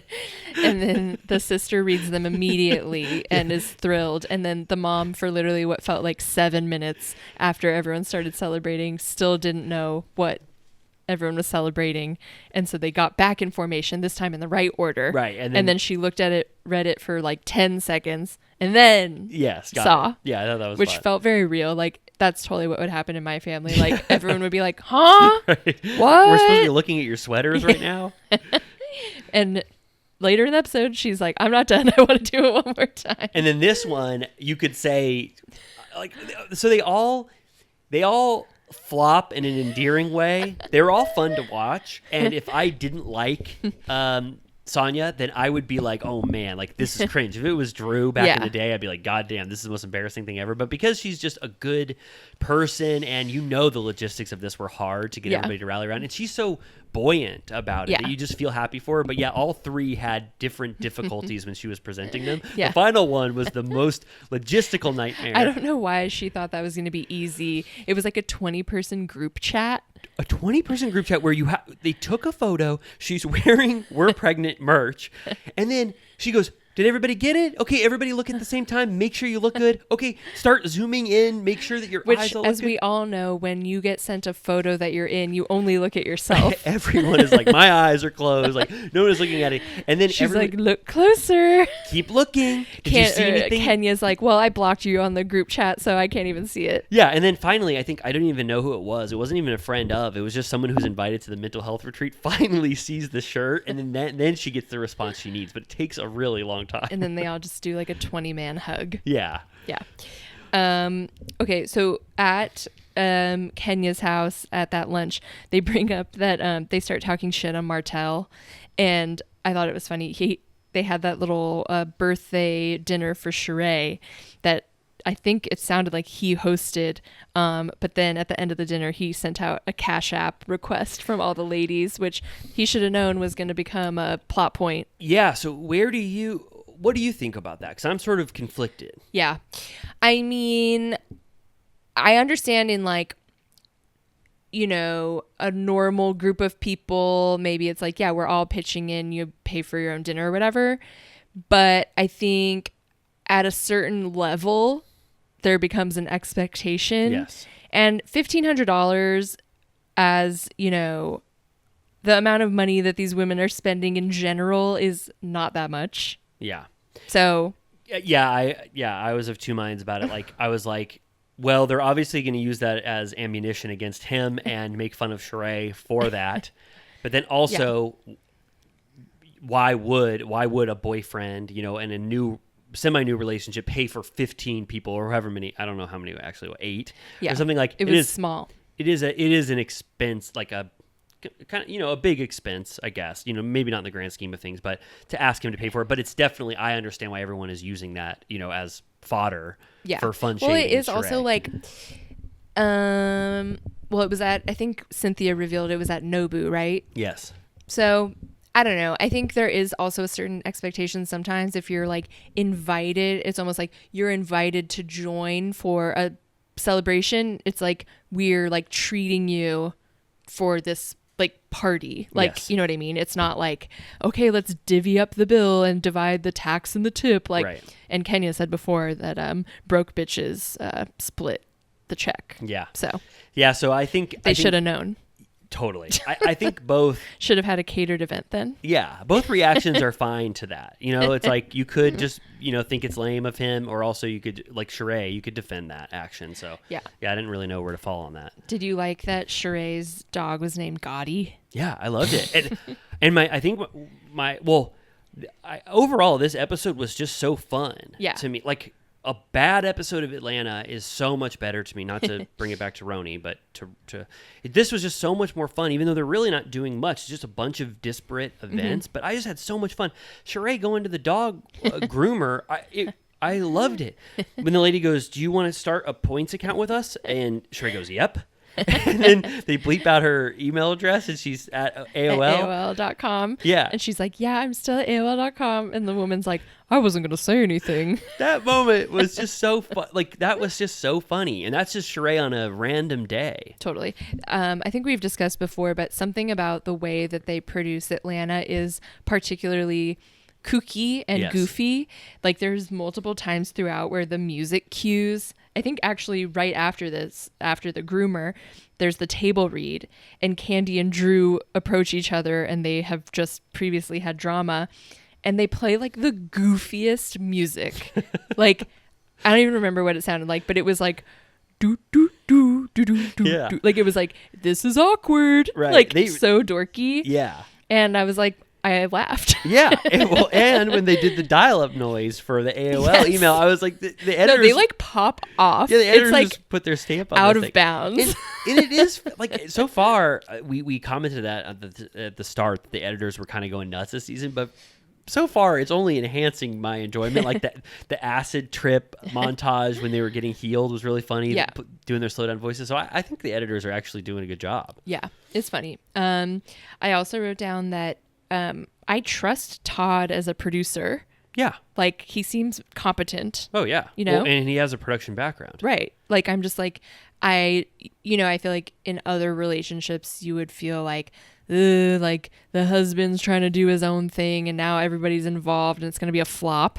But watching it, I was like, this all seems pretty legit to me. Yeah, I mean, with their like Candy's entertainment background, his production background, I think this makes sense, and he does seem much more interested in this than like being a restaurateur. Right. Like even though he said otherwise in Right. his And confessional, and Candy- she called him out. Yeah, I think it seems good. The only thing I'm skeptical of is that if you had access to like all talent in the world, are you really getting? Oh, no offense to Manetta, but what are the odds that the 3 cast members on the show are the ones that you want to cast, unless you just want publicity? Right. Like you want this to the be more people that are on the show that are in your movie, the more airtime it's going to get. Manetta's role name was just the lawyer, so I don't think she's in it very much. Okay. Yeah, we should watch. Is that? Do we know? Did it come out? What Is was it it called streaming? again? It was like The Act or like The Act? something like that. I bet the release will coincide with either the premiere of next season or the reunion of this season. Okay. But I would watch it. I mean, Yeah. I would I want to see We Candy got to and see Drew. that sex scene. Yeah, and in the next, like the preview, he's like, hiring Drew was the best decision I ever made. Drew is such a good actor, and I actually can see it. When she's doing the table read, she does have the charisma of an actor that can just turn off your normal persona and be someone else. Like I Yeah. sense that even more than Candy. You know, like I liked it. I was like, yeah. Have you seen billboards for The Shy? No, It's on Showtime. is and that the one that Candy had the guest appearance in? she's like on it? Oh, wow. Because she's on the billboard. Oh, that's cool. Oh, So wow. now whenever I see it on town, I'm like, Candy. That's awesome. So yeah, I'm interested. And then they showed that clip for next week where fucking Ralph is like, you didn't invite me to come watch your scene. And she's like, you don't usually come for love scenes. And he goes, not for male on female, but for girl on girl, I would be there. And it's like, get the fuck out of here. Yeah. Hate him. Me too. That's awful. Yeah, and the episode ends with Dr. Ken coming back, and I love that he's just fully on her side. yes. She's like, what does he say? He's like, you can't be gaslit anymore. And you're saying I won't be tumbled dry. Yeah, he's like using the show's terminology like against Ralph. Drew, the best case against Ralph in this relationship is that there's obviously strife in their marriage, and he just has completely quit on the couple's counseling process completely, and she's having like to do this. Not justifiable. Yeah, if you ever wanted to even try to make this work, you would have at least done that. Which, Well, he's like, couples therapy is like, you say this and I say that, and that's gonna get us divorced. yeah, so it's like you don't address those issues. And Yeah, so it's like, if we talk about the reality of our situation, we'll get divorced, then you should get divorced. yeah, I mean, they do have trouble communicating, and Yeah. I think Drew has trouble articulating like how she feels or how he makes her feel, but Ralph, But he also has just like doesn't listen to what she's saying, and everything he says is like, where did that come from? He makes no sense. yeah, he's and he still was gaslighting her in this episode. He Yeah. was like still trying to enforce his worldview on her and make her see things differently, and He's awful. What is her tagline? It's like, I'm out of the gaslight and time for the limelight, or something like that. I'm out of the gaslight and into the limelight. Is that it? I think you're If it's right. not it, then it's really good. Yeah, that one was awesome. It's something about gaslighting. Yeah, so do we want to wrap up Atlanta? I mean, I feel like Yeah, I mean, that there was the main other thing was just the mental health event, which I thought was pretty weird. yeah, I mean, I did. Considering we already did a wellness trip like one episode ago. I feel like these two events were created by two different producers, like to handle, and that they didn't like, realize that "Shit." they would ultimately be the same thing. Like that Drew's sister's wellness storyline would conflict with the Like, who paid for this? Sure. Like, it was clearly like many tens of thousands of dollars. They rented that entire mansion. It was catered. Yeah. There was like a meditation, a workout, which we should do a video where we do Drop It with Drew, because it was hilarious. It was really They were funny. just like, And also, I felt like Drew had completely dropped the ball on Drop It with Drew and wasn't going to even bring it up this season, because when she gets asked about it, she was just like, it's doing good, but let's not talk about it anymore. well, and then Marlo looks up the URL and it's a full 404. And she's like, she dropped it. She goes, it looks like the internet drop it with Drew again, which was amazing. Oh my God. They really have issues with their website. I know. Even if you create a business, at least pay the hosting fee to keep it going, even if you're not actively a part of it. do a 5-year buy-in. Yeah, do not let it get that 404 error so that Marlo's in a confessional and she looks it up and she has that on camera, seeing that it doesn't exist. Also, I just wanted to bring up, in that meditation or whatever, Candy clearly is crying. But she like is holding it in so tight that she's just like, it's almost like she's doing the like, what is this salty discharge? She's like, I need a tissue. Like she's like confused. Yeah. And I feel like generally Candy, at least recently and in general, has a sadness about her. Yes. That makes me bummed. She does. Heaviness. She really does. And Candy has offered a lot to the show, without a doubt. Yeah. But she does keep a distance, a personal distance about her mental health, what she's going through.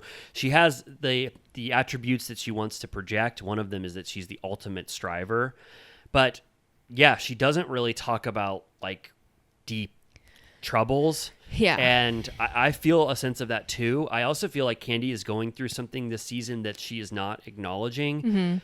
Like, they put her through the ringer at the first few episodes of this, like accusing, someone of getting shot at a restaurant, and her not calling Marlo to console her about it. Like, that was pretty bad. Everyone was coming after her, and she seems like she's at her wit's end with what she can do professionally and with her family. Yeah, she was saying like her group is falling apart, which I didn't watch that spin-off, but I think there's drama in her band. Yeah.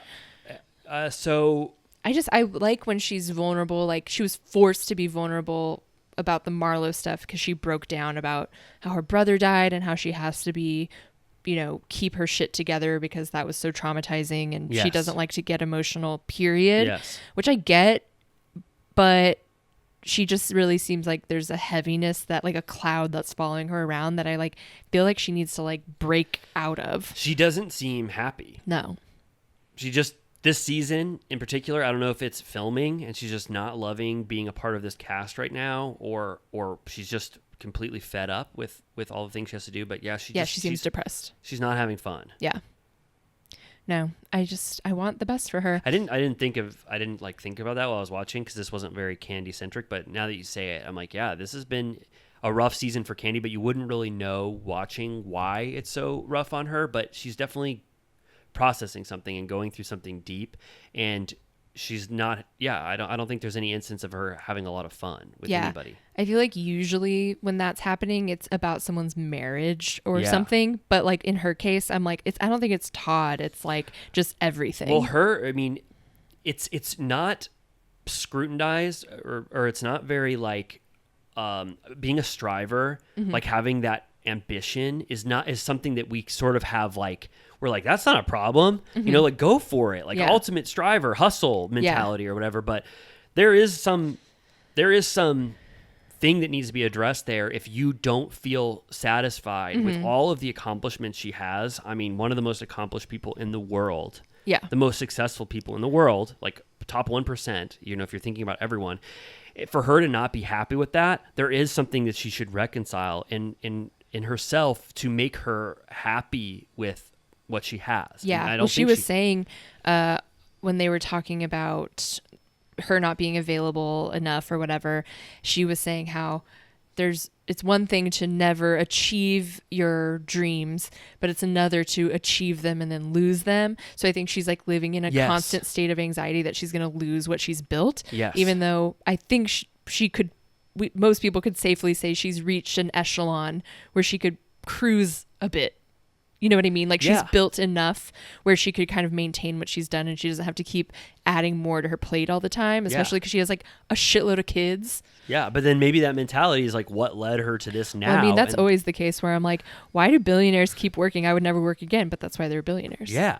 They love it. And that's what brings them joy. I'm ready to retire yesterday. I know. And it's like, oh man, I'm never going to be potentially successful because I just don't care. Being rich is unethical. That's what I say. We don't need it, but I would take it.